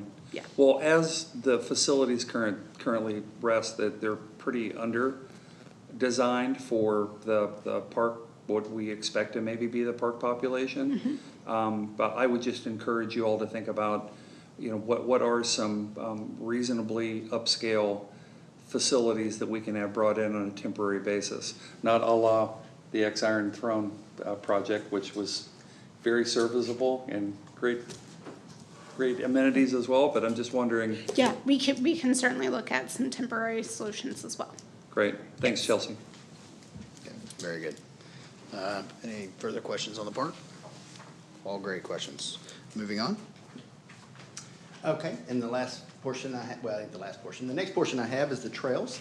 We have a few updates. So we talked about the Terry Trail, where Steve has identified the design engineer. You guys just gave him the go-ahead on that. So once we get that design, get back to us, at least the general design of it, we can begin to get those easements put together, show the residents, hey, this is where it's intended to be, it's what we're intending to build on the property that's adjacent to your property or in your property, and get those signed, and we can move forward with that. We've done everything else. We've already reached out to the residents. All the survey work's done. We have a basic layout. So we need the design to move forward. We do have the templates made already for the easements, but we do need the design to move further. And like we just discussed that. Don't have any questions on that. The other one is the Hubbard Trail. This is exciting. The City of Dallas easement is moved. We did get a bill for the permit and that work and that easement that we have paid, and we are told now that it is moving to the folks that are going to put it on the City Council agenda for the City of Dallas. We're going to get an email back when that's going to be. I have not received that yet. But it is good news. Once it's through their city council, the easement will be granted, and that's for that portion. I know this is going to be a little complicated right here. I don't know if okay. You see right here, the easement that we're talking about with the City of Dallas is right here. This portion right here. That was a $45,000 easement. It was.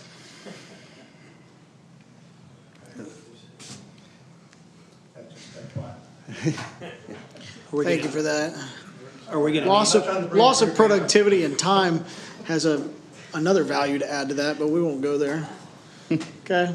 Well, they were ready to get that money to get it on the agenda. So again, that's for that portion I was pointing to, which I can't get to do it again. But, Okay, very good. Right here, and that includes a sewer line that will also decommission the Antigua Bay lift station, which is located back in this area here. We'll be able to add this sewer line in here and get rid of the force main from Antigua Bay, and that will cause it to be all gravity. We'll at least do away with one of our lift stations, which we have a lot of them up next to the lake, which is kind of a source water protection thing we'd like to alleviate a little bit, and so that does help us.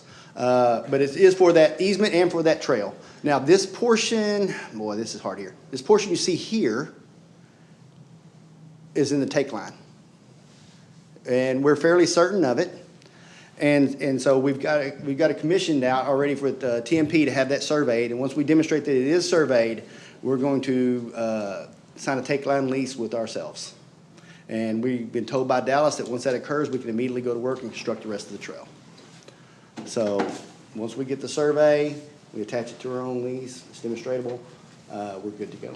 Then the developer Developer pays to do that. He does. The And he's develop- this committed will all to be built cleaning by the up that whole developer. side. That's correct. Very good. And so rough estimate of timeline to when individuals would be able to traverse on that trail. So I don't have that yet. I have to meet with Rob to see when we're gonna build this. But once the survey is complete and we do the take line document in-house, it'll be available for construction immediately. Okay. I would just say, on these trails, I would probably think that the council would love to see some Gantt charts of estimations, so that way we can start, as we talk about these items, we're talking about it on a schedule, project management basis. Okay.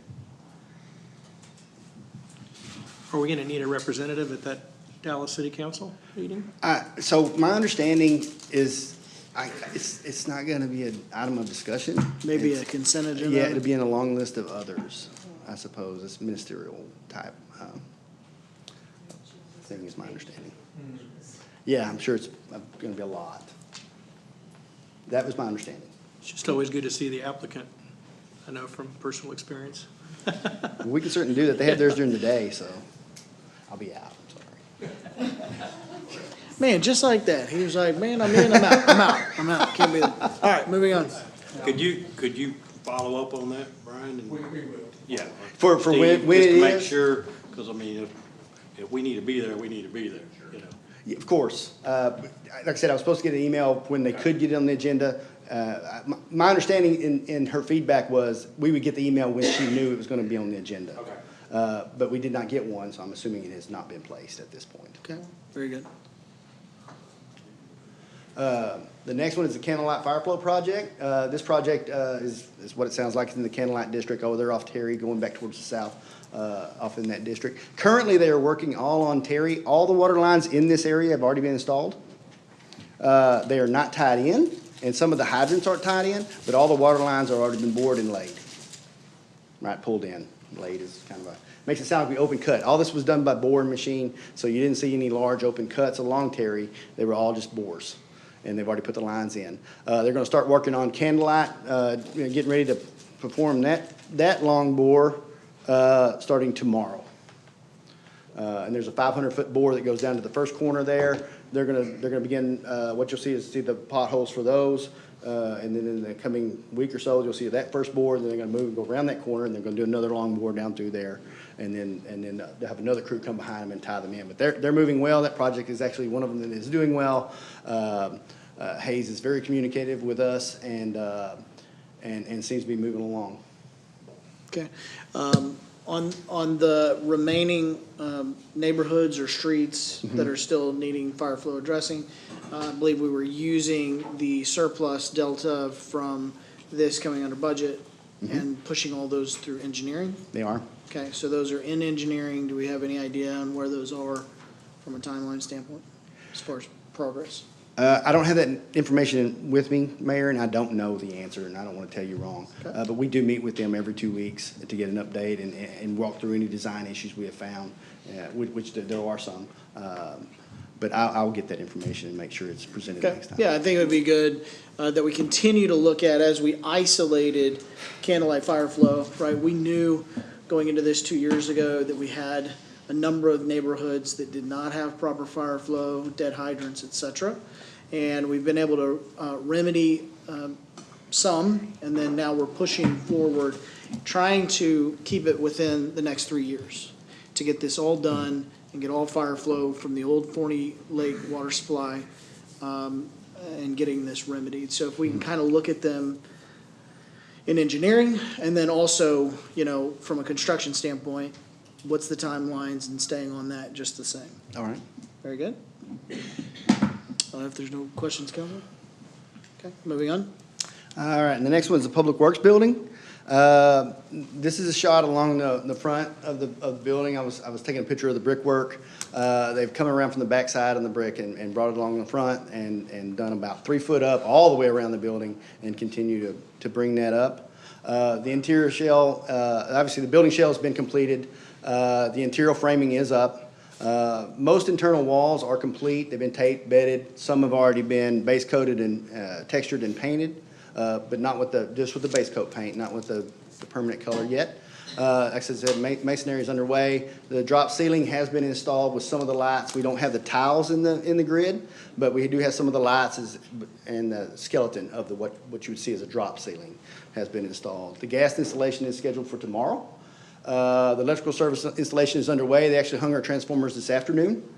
We do not have wires to them yet, but you can actually see the poles. You see the new transformers there ready to go. That'll go down underground to the building, and then they got set up for the wires to come along the new driveway and tie to those. But we do expect completion of the electrical service hopefully by the end of next week is what we're being told, with 4 days to do the underground service once the wires are pulled. So hopefully if they do the wires this week, we can have some underground service by next week, if they can stay on that schedule. Here's some pictures of the bay area. You can see the unpainted walls, portions of the bay, but otherwise the bay is complete with the plywood. On the right, you can see some tape and bed texture areas of what will be the break room of the facility. And the bottom is a picture that I shot down the hallway. Right when you walk into the entrance, if you look to your right, it'll be the hallway where all the offices are. There's a conference room right there to your right. To the left is the entrance desk, and then all the additional offices that go down through there. There's also a mechanical room and a work room there as well. So Ryan, before you, Mr. Mayor. Go ahead. Brian, at the risk of sounding like a broken record, but I'm gonna freaking do it anyway. You know, this project is just egregiously late, and we have had nothing but pushback from this contractor. And look, we are way down the road on this. We had thought, out of any of our expectations, that June would be the date. It's clear June isn't going to be the date. Is it July? Is it August? Is it September? There's a hell of a lot of work up there that needs to be done. And how much longer is this going to take? Understand that. So if I had to estimate it myself, this is Brian speaking, I'm not speaking, I would say they got another month. And the reason for that is they have to have electricity to acclimate the building before they can do flooring. And they can't do toilets and things like that until the flooring's installed. So until we get electricity, now we're not holding them up, and I'm not having electricity. You can see the condition of the building, there's still plenty to do. But they are getting close to that, and if I had to estimate it, that's what it is. So that's construction. Then you've got furniture, and then you've got computer, and then you've got what? So are you all going to be moved in this year? Yes, sir. Yes, sir. Okay. Yes, sir. So we've already done the procurement on the furniture. We have not brought that forward to the city manager, but we were told that we have a 5-day lead time on the furniture we're wanting. So we're kind of measuring that out. The building's got to be ready to bring that furniture in, but we've already identified it, we've already priced it, and we're ready to bring that forward. Well, I think the days of being aggressive with this time schedule are long past. Y'all just have to be right with what you go forward with. And I hear you. Yes, sir. I don't think there's any way in hell that they're going to be done in 30 days based on their abysmal track record. Understood. And then you have everything that adds on kind of to that. So whatever that date is, Understood. Pick a date you can meet, man, at this point, as opposed to something that you all got to come back and apologize for every time. This project's been frustrating. I mean, the contractor's been frustrating.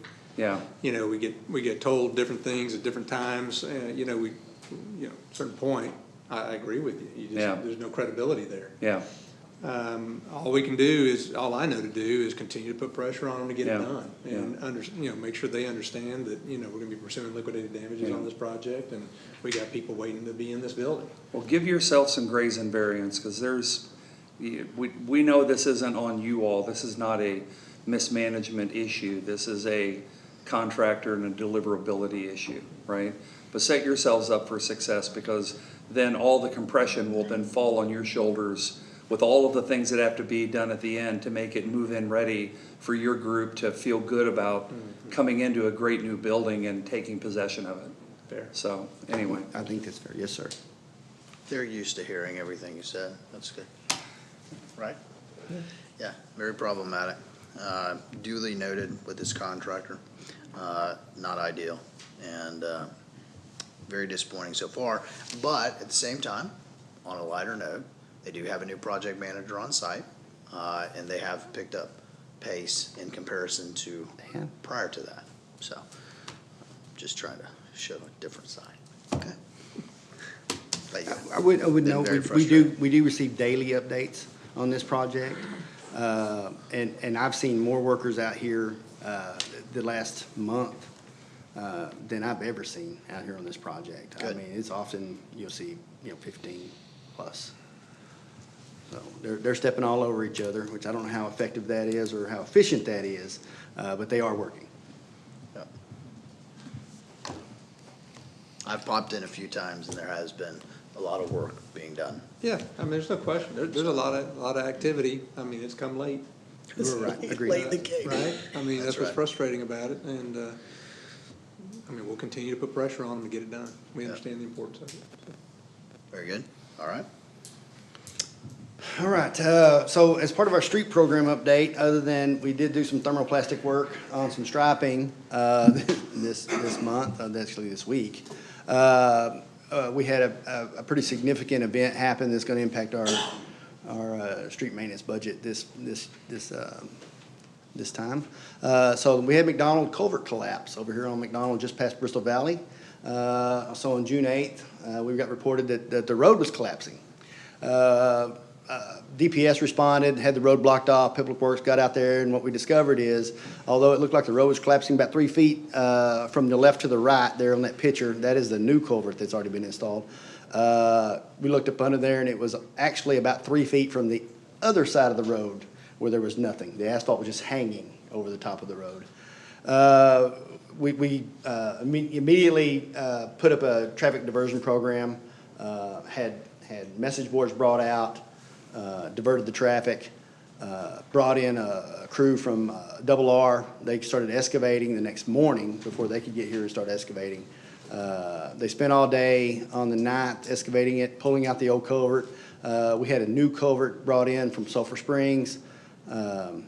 This is a 60-inch culvert. It's 55 feet long, so we had to have a semi contracted to go get that thing. We had it brought in. We had to put it in halves. The first night we got one half of it in, and the rock plant closed down on us, and we did not have enough rock to continue. We did did a search, looked around, see what we'd get from other folks, but it wasn't near enough to complete the project. 7 o'clock the next morning, we had trucks rolling in with more rock, put the culvert in, and at 2 o'clock we opened the road. Since then, we have had a paver come out and repave that portion, and that is what the product you see here. This is a great team effort. I know it was somewhat expensive, but I was impressed by the speed at which we was able to overcome something of that magnitude. And I appreciate the Public Works crew, appreciate the DPS, and certainly the contractor that helped us. Yeah, very much so. Thank you guys for your hard work, and that was around the clock. Everybody's doing their due diligence to get things done, so thank you. A quick question on that. Yes, ma'am. Yeah, great work from the DPS and the staff getting that fixed quickly. I'm not an engineer, but is that the finished product? Is that what it is going to be, and is that stable to avoid a future problem? To answer those questions, it is exactly what was there. We did not do any design work on this. We did not increase the flow or anything like that.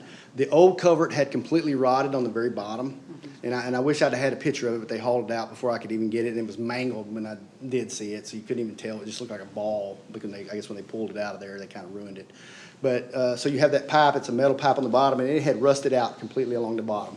And when it did that, it buckled. The bottom just bent in on itself, and the whole culvert fell down. It's almost identical to what happened at Meadowview. when those culverts collapsed. If this was on our capital improvement plan, we could have been looking at a closed road for months and months and months. We moved forward with emergency repair on this. We did put in the same thing. I think when McDonald Road, if it's going to be put on the CIP, which I believe it is, for widening, it should be considered on whether or not we do something more substantial with box culverts and through engineer design. There's a lot of water coming to their residents. Indicated that they've seen more water in the last year than they've ever seen. So that I wouldn't say that's the complete factor of this one, because this one failed because it just rusted out. And collapsed from the bottom, just went down. And then, of course, it just left the road just hanging. The asphalt was still binding to each other, just kind of hanging over the road like a little bridge. Not good. But what we put back is robust. It's completely, there is no earth in there. That is completely made of flex base mixed with concrete. It is somewhat substantial. And if the other one lasted 20, I see no reason why this one will last many, many years. Thank you. Great question. Okay, Councilman Obi? Was this, I'm going to say collapse, was it on the radar as being somewhat imminent? Like we It knew was not. Meadowview, we knew for a while and just didn't get it on the CIP, but this was a surprise? It was a surprise. So the portion that was rusted out, the top part of that old culvert looked just like that. Looked shiny, looked just fine. The water flow in here never stops. About the level of that flow that you see there is the level of that flow you'll see today or yesterday. I don't know, the floodplain area working back and where all that water's coming from, but I suspect all these rains, it must have a massive drainage area that comes through there. So it would have made it difficult to identify that pipe had rusted out recently, and we did not have this on our radar. So how long since we've had those bridges graded? So other bridges we get what we call BRINSAT reports from TxDOT. We have most of them. This one, however, I suspect is not listed as large enough to meet their criteria for being. Meadowview had multiple of these. Not really a bridge. It seemed like more of a country road culvert, but I agree. These need to be identified and Yeah, I know we've got a lot on the plate, but as we get into budget, we might need to look and see if there's something that, we want to catch it before failure, right? Absolutely. I know I want my knee surgeries on my schedule, Well, your car blow wouldn't out. make it. You'd have to go fast to try to get. I could do that. I know you could. Thank you. Yes, sir. I'd like to have them graded to some degree, at least Yes, sir. visually inspected as we get into budget, please. Thank you. Agreed. Yeah, as we go into budget cycle, and we're constantly talking about capital improvements, and a 10-year plan, making sure that we're doing risk mitigation on those items needs to be addressed, no different than the way that we've addressed water and many of these other items. So I would agree. Council, if there's no further questions, continue. That's all I have. Very well. Thank you, sir. We appreciate the hard work and dedication that your team has. Good job on the update, Brian. Yep. Great job. All right, moving into agenda item 7.e, discussion and update on the construction of DPS Station 30 and 31. Chief Siri. Good evening, Mayor and Council. Tonight I have Marcus with AGCM to give an update on Station 30 and 31. And I just want to say for Marcus, on behalf of him, so far I've been very pleased with his representation on these projects. I think he's been doing a really good job for us, so I appreciate that, and just so y'all know. Thanks, Chief. Very good. Thank you. Thank you, Chief. Thank you, Mayor, City Council. Appreciate presenting again. Just make this a brief update. I do have an updated rendering for y'all shortly. We'll go through that. Just a budget update, or really just still standing at the $15 million, no time extensions right now. We have had a couple of delays, has been notated, but we haven't exceeded the 20 days that are established in the contract for weather days for Station 31. 30, I think we've only had 1 day of impact, and kind of our project health indicator, both projects are in good standing. I'll run through. So Station 30, we've gotten the whole site cleared out. Pretty much majority of the clearing and grubbing is done. Maybe one little section of the drainage swell has not been completed. So right now, in the top two photos, you can kind of see the moisture conditioning ongoing.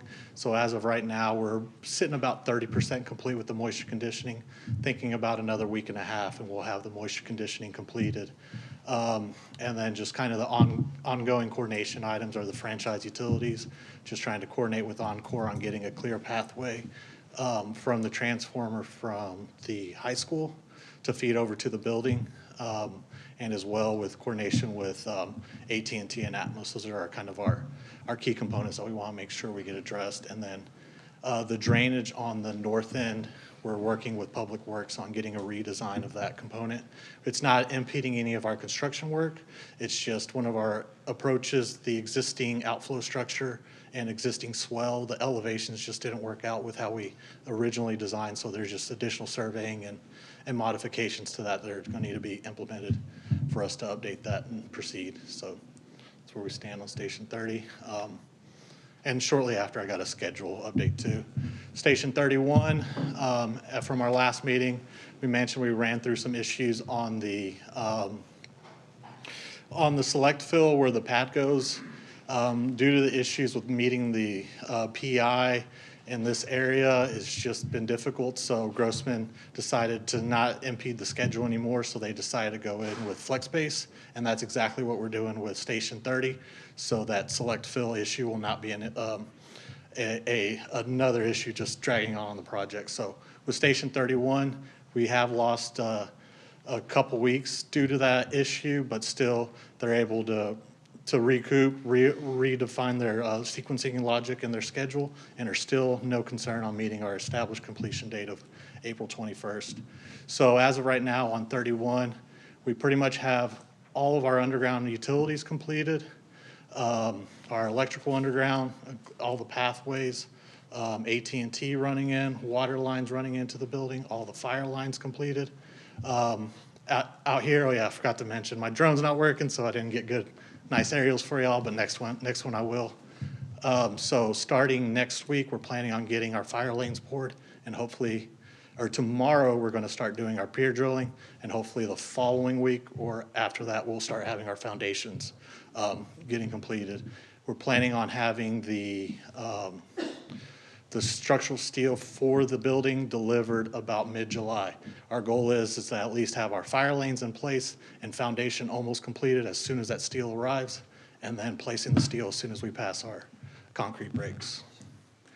And then the other item, I guess I'll just go to the next, real quick.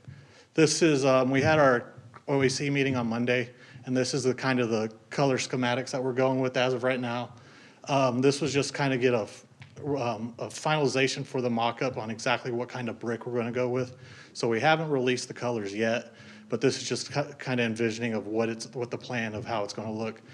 Grossman, one thing is once we get this clarified, this is going to entail the exact same exterior finish for 30. So we want to make sure we get this done right and correctly the first time.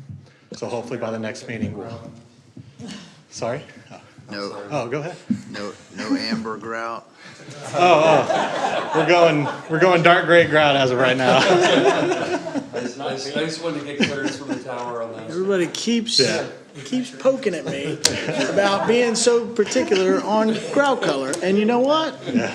I think it looks good. It looks good. You know? I'm with you, Mr. Let's be particular. Absolutely. I'm with you. Yeah, and then another thing, we had a meeting this morning today to kind of finalize our interior finishes. So we pretty much got the colors finishes. We're just still working on finished design layouts of all the rooms. There's just still some modifications on that, but color selections. By our next meeting, we should have a full mock-up presented to y'all, and as well as a sample board to show y'all what the interior colors are going to look like as well. You're not leaning on a guy that wears uniforms every day to pick out colors. You'd be impressed with his color choices and him asking comparisons and everything. If you think I'm picky, spend some time with the chief. And we will have that mock-up that we'll have, I've asked Ms. Gordon to help me with on some reviewing of that too, out there on site. Good. Yeah, so, yeah, that pretty much covers update. Here's our Gantt charts. Station 30, as you can see, we got started, so we're still matching our baseline. And by baseline, you see that yellow line underneath, that's kind of the established schedule. Station 31, you can see the slippage, but they've been able to condense and modify some logic so you can see that we are pushing our schedule out as of where we stand, but once you go further into the schedule, it tightens back up. So, and then just quick project payment status update, design for 30 at 90% complete, and that's what's been billed to date. Construction 6%, which was just the initial mobilization and earthwork clearing. For 31, for the design, we've paid up 100% except the retainage, which is held up until the building permit gets finalized. We actually had a meeting with Lisa Price yesterday, and it was just one component on the storm shelter was coordinating a compliance between ADA requirements in that area, but we got that cleared up, so we're able to move forward and hopefully in the next day or two to have the building permit. Construction contract, roughly about 20% complete, which is basically what was entailed, all the underground utilities, fine grading, and getting ready for mobilization for the pier drilling. That's all I have. Any questions? Very good. Always a pleasure. Thank you. Council, do you have any? Do you have any questions? Councilman Moore? Yes, sir. I was out there last Tuesday walking, and I noticed there was several piles of select fill that was at Station 30 in the very back, almost to the southwest corner, and it was just spread everywhere. I was just curious, was that for the slab? That select fill was the original select fill that we actually put in place, tested, and then found out that it didn't meet the PI. So they were having the provider of that select fill didn't want to accept it back, so they're just going to go and place it over there and just regrade, probably add about an inch to the grade on that backside. Okay, Yes, I was sir. just curious. There were some other residents that were walking, and they noticed that a lot of coyotes are starting to come out. And I was like, I'm not a coyote expert, but I guess they're attracted to that soil. And so I was like, all right, let me ask the question and see, how long it's going to take to spread that out. It was just a weird comment about coyotes. Yeah, right now I've we're seen some roadrunners out there. right now we're prioritizing the foundation and focusing in on that. Once they get that cleared up, they're gonna go back and just regrade that out and just put it to a fine 1 inch increase, which once the vegetation grows, it's gonna be non-existent, hopefully.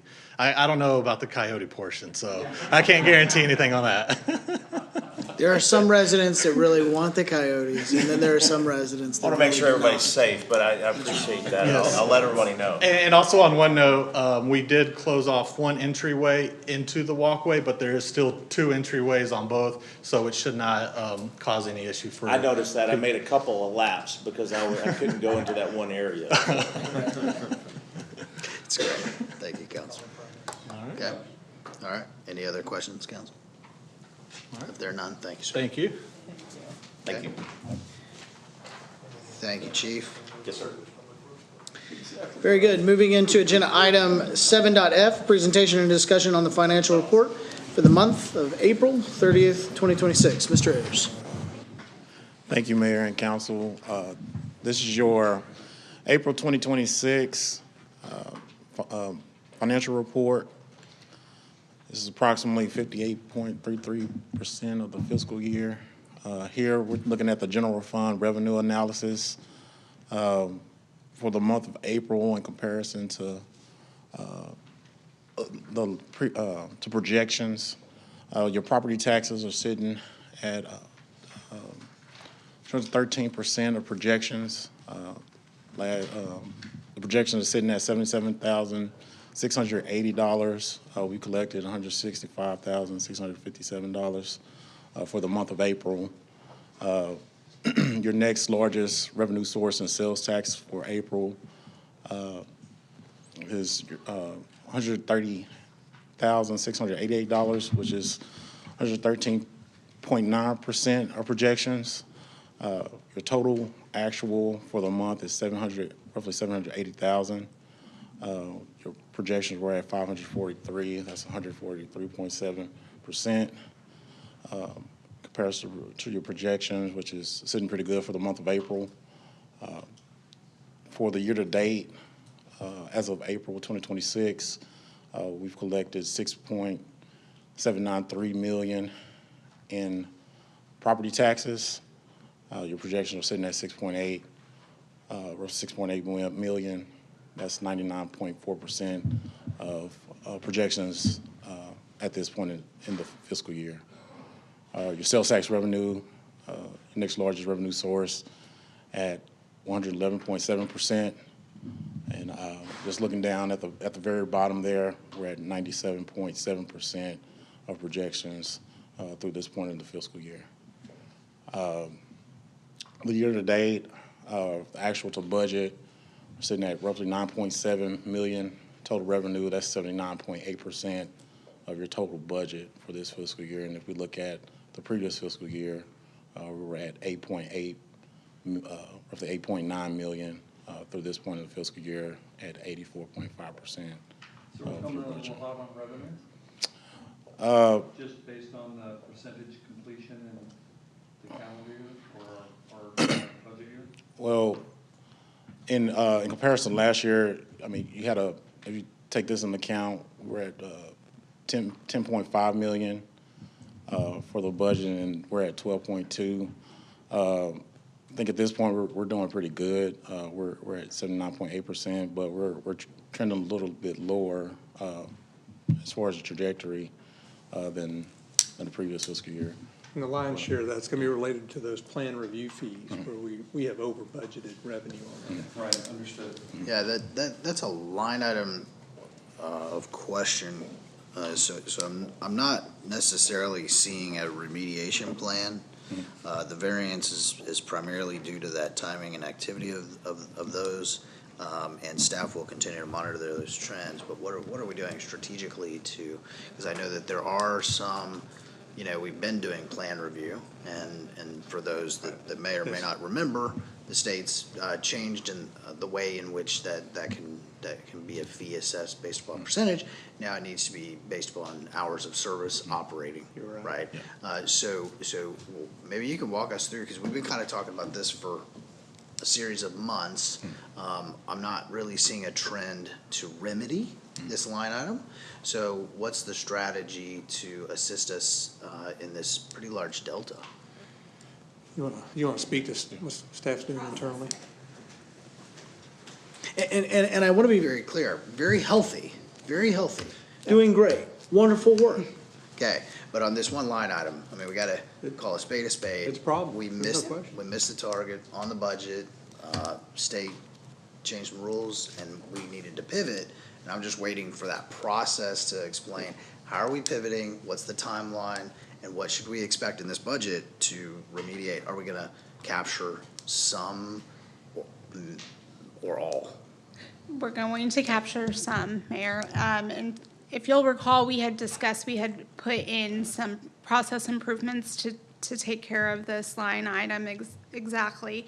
So those process improvements have been, we are now collecting upfront the deposit as it's stated in our fee schedule for any of those development fee or development plan reviews. So that's a $4,500 deposit upfront that we did not have in place to capture. And so we have that as a step in our online process whenever someone submits.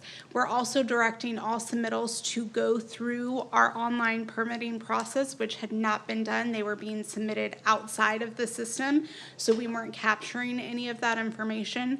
And so we have instituted that. We have also went back and reviewed all of our time for any developments that have since been accepted and categorized that and have invoiced are in the process of invoicing for those developments. We don't expect to collect all of those fees, but we will be making up some traction. Do we have some type of ballpark of what that looks like as far as the tracked hours versus the dollar figure in invoices? I can get that for you. I don't have that available. Okay. Yes. So yeah, I just think a note to council, and then let's make sure that we address it as we look at these monthly financials. Absolutely. So then that way we can, we know we had a problem, we know we hit a glacier. Okay, but I want to make sure that we're not just simply looking at it going, hey, our actuals are 13,000, when you have a $700,000 delta that's glaring us in the face. So what's the path forward? Will we see an uptick? We're going to gain 20, 30, 40% of that budget back? Yeah, just to manage expectations, I think we're gonna have a $500,000 shortfall. in this. Okay, that's what I was looking for. I mean, Okay. just so everybody kind of understands the score of the game on this. One, the line item in and of itself was budgeted too high, period. Okay. Absent the process issue that we had in front of us that we weren't unaware of. And the majority of that, right, clear up any confusion I may have, and for the council, the majority of that budget comes from the expectation really of plan review, the vast majority. It is. Right, so therefore, this line item in a resource is in a negative, but in the fact that, hey, you don't have a ton of development coming in. Right. So you do have a shortfall, you're gonna see a $500,000 hit on the budget, but it was over budgeted, and really it's because there's not a lot of development as it was originally planned in the budget? Well, I think it's two things, Mayor. I think it's that, and I think it's just simply over budgeted. I mean, I think if you look at trend on this particular line item, it was tracking around $150,000 a year. Now, except for, if I remember this right, and Jay can correct me if I'm wrong, except for 25, I think 25 brought in more like 400,000 or so. Is that what you were calling? Okay.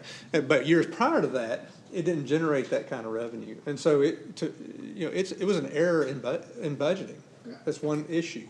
But the second issue is, we had a internal process issue that exacerbated this, where the state law did change, where we used to be able to charge a percentage of the value of the development, but state law changed and said, no, you have to do it on actual cost, and so you can set up an hourly rate and bill it. And so as you might imagine, the way it's set up now, we collect a minimum deposit of $4,500, and then we'll bill the difference at the end of that project to collect whatever else is owed. So there's now also a time delay on collecting the actual, quote unquote, actual cost of providing that service to the developer. And then on top of that, third issue was not as much development. Okay, very good. So, conglomeration, wonderful. All right, very good, thank you. And that does set good expectations, so as we do continue to see this line item, we know that we're gonna have a nice. Right, and as it relates to how we cover for this year, one is generating as much revenue as we can through the process. Two, any savings on our expense side that we're seeing. For example, the city engineer position, we're still working to fill that position. So I'll keep our fingers crossed. I'm very close. Good. On that one. Good. And so there's savings there. Other vacancy savings that existed, and then any pluses on the revenue side, sales tax being up, interest revenue being up, actually building permits being up, and so that's not necessarily development as much as it is building houses, right? Sure. The plan review fee comes off the review of civil plans as the development is being put together, and plans are being submitted to us. And so you might have an increase in building permits because you have lots out there to build on, but you may not have as much development activity going on. Got it. If that makes Yep. sense. Okay. Very good. Okay. All right. Sorry, Jay, go ahead. This is just a breakdown of your monthly sales tax revenue. For the month of April, we collected $130,688. And if you look at in comparison to the previous fiscal year, it was at $111,472, so roughly a $19,000 increase there in sales tax revenue for the month of April. And have we analyzed any of that data to kind of help us understand what's driving any of those trends? Mayor, it seems to be across the board, so I'm taking it's a combination of inflation and population growth. Okay. We do receive quite a bit of revenue off online sales. Yeah. And so we see that that's up as well. Okay, good. And this is your general fund expense analysis. This is a breakdown by each department. Right now, for this part of the fiscal year, we're at $6.5 million in expenses. That's 52% of what was budgeted for the fiscal year at 12.5 million. The previous fiscal year, we were at 5.2 million, 49% of what was budgeted at 10.6 million there. So we're trending pretty good through this point of the fiscal year. This is your utility fund revenue analysis. Your city water charges is at 104.6% of projections. Your city sewer charges at 106.1%. The total for the month of April is 1.675 million. That's 137.3% of the projections for the month. The year-to-date actual versus projections, we're at 11.4 million.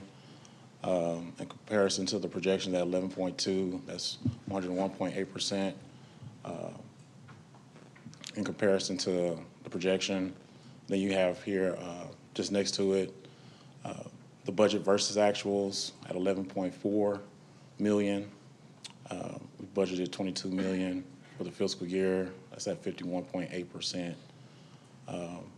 We can see increases in your water revenues as we approach the summer months, or we're in the summer months, but it'll steadily increase just based on the historical data that we have.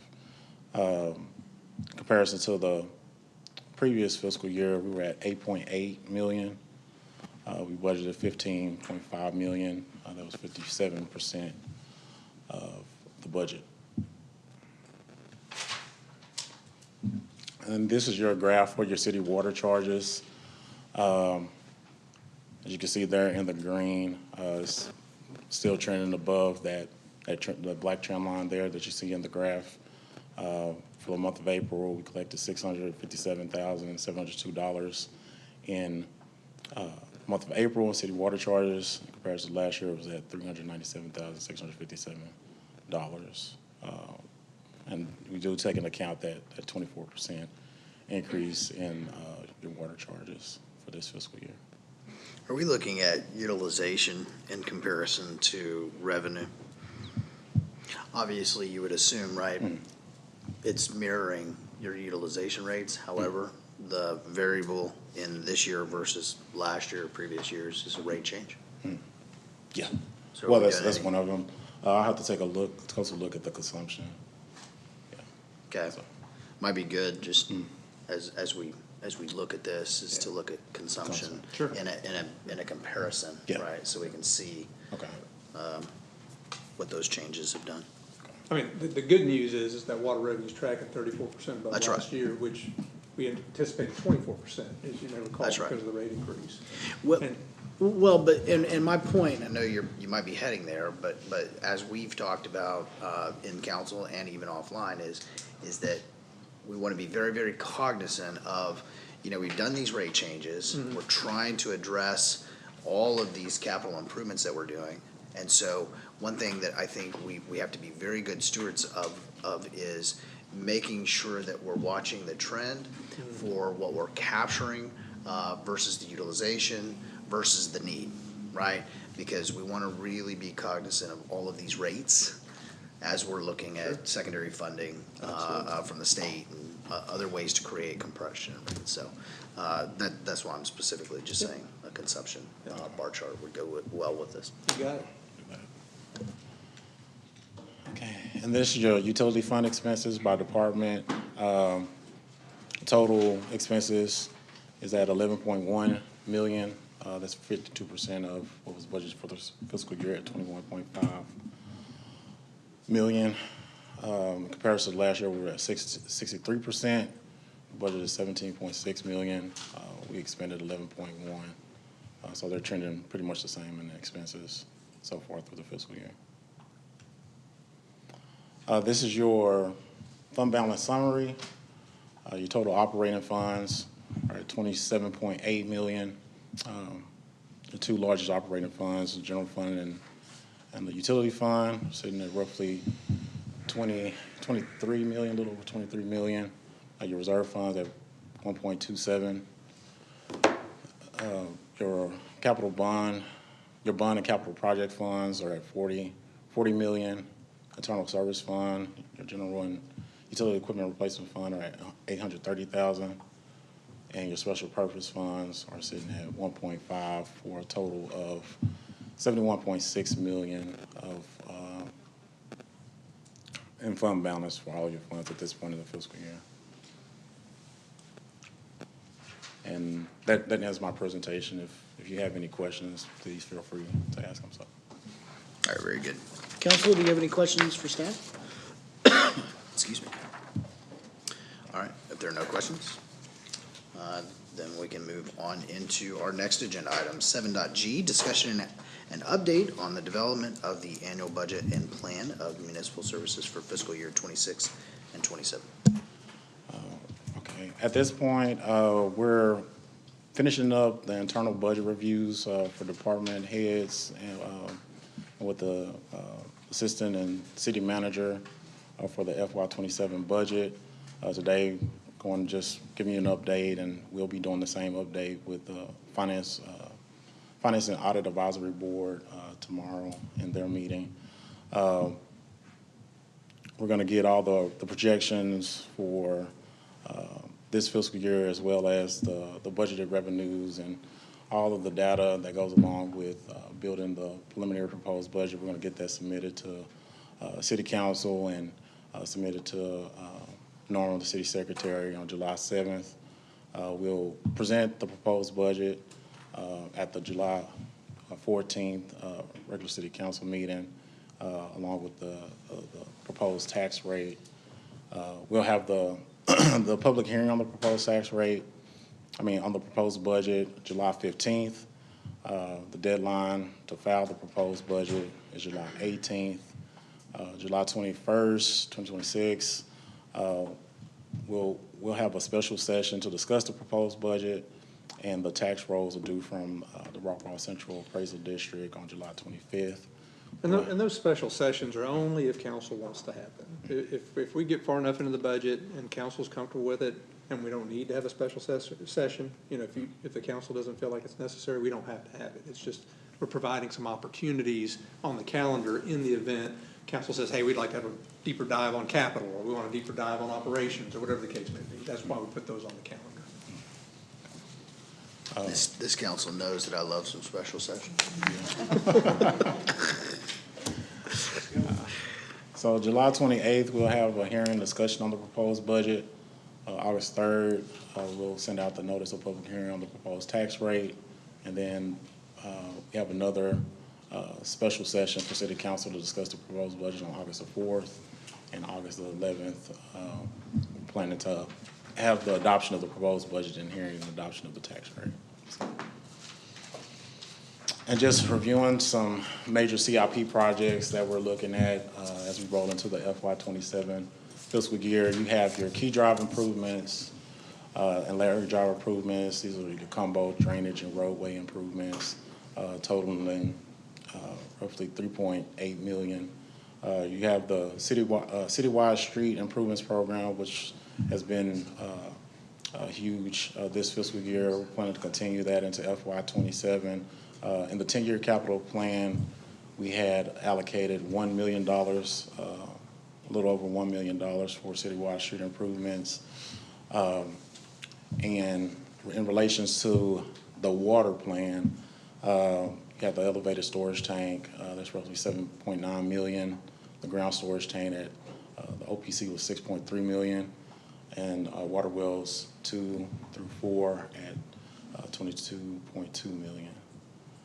And then we're going to proceed with the fire flow improvements. I believe all of those fire flow improvement projects are currently in design. In the 10-year capital plan, we had allocated $1.854 million for fire flow improvements. And the total of those projects is $43.1 million. And that pretty much sums up the presentation of the update for the FY27. So as it relates to key drive and Larry Drive improvements, the funding, I think the funding source for all the other items are, but for those two, since they're new to the scene with regards to capital improvement projects, I'm looking to the general capital improvement fund to fund those projects. Now, you may recall that fund balance in that capital projects fund includes impact fees that have been collected over the years, and there's not been an analysis done until recently. I've been working on an analysis to determine if those monies had been applied to eligible projects for impact fees in the past. And so soon I'll be providing a preliminary report to the City Council showing you by fund how those impact fees have been applied in the past and the accounting that should have happened over the years to make sure we can demonstrate that, hey, we got these impact fees in, here are the projects we said we were going to do, and here's the projects that we did that were eligible for those resources. And I think what we'll be able to demonstrate is that those resources have been used toward those eligible projects, and that, of course, frees up that fund balance in the capital projects fund to be used toward projects like Key Drive and Larry Drive. And this is a placeholder, as it currently sits, as we'll be talking about a 10-year, very strategic plan for capital improvement. Because when Councilman Moorman and Councilman Dodson and I got here, we didn't really have fully comprehensive 10-year plan. In fact, you were still untangling from when you got here, right? Yeah. Lots of fun. Yeah. Well, you've done a great job, and the one thing that I would like to Add to a placeholder is remembering that DPS is moving out. We've found some great savings thanks to the hard work of Chief Siri. He's going to be able to move out of this building and be in 2 stations. All of Public Works is moving out to a state-of-the-art facility, Public Works. And so this building needs to be addressed. Exactly. So, and I believe that it needs to be considered to be addressed sooner than later. Okay. I mean, we literally have people, parked in closets. So, Yes, sir. So you're gonna have a lot of free space. right, when DPS We moves can all out. move out in the end. So, yeah, and I was gonna say, hey, look, we can just put them on the, in the engine bay, until I was there doing a push-in today. And I can just tell you, you won't have any employees left, after the month of July. So that is something that does need to be addressed. Okay? Very good. Any questions, council? If there are no questions on this item, thank you, Mr. Ayers. At this time, we'll move into agenda item number 8. This is executive session. In accordance with the Texas Government Code, Chapter 551, Subchapter D, the City Council will recess into executive session. This is a closed meeting to discuss the following. 8.A, consultation with the attorney, 551.071, on a matter in which the duty of the attorney to the governmental body under the Texas disciplinary rules of professional conduct of the State Bar of Texas clearly conflicts with this chapter regarding local option petition to legalize the sale of all alcoholic beverages for the off-premise consumption, and briefing regarding citizen complaint. All right, at this time, at 8:51, we are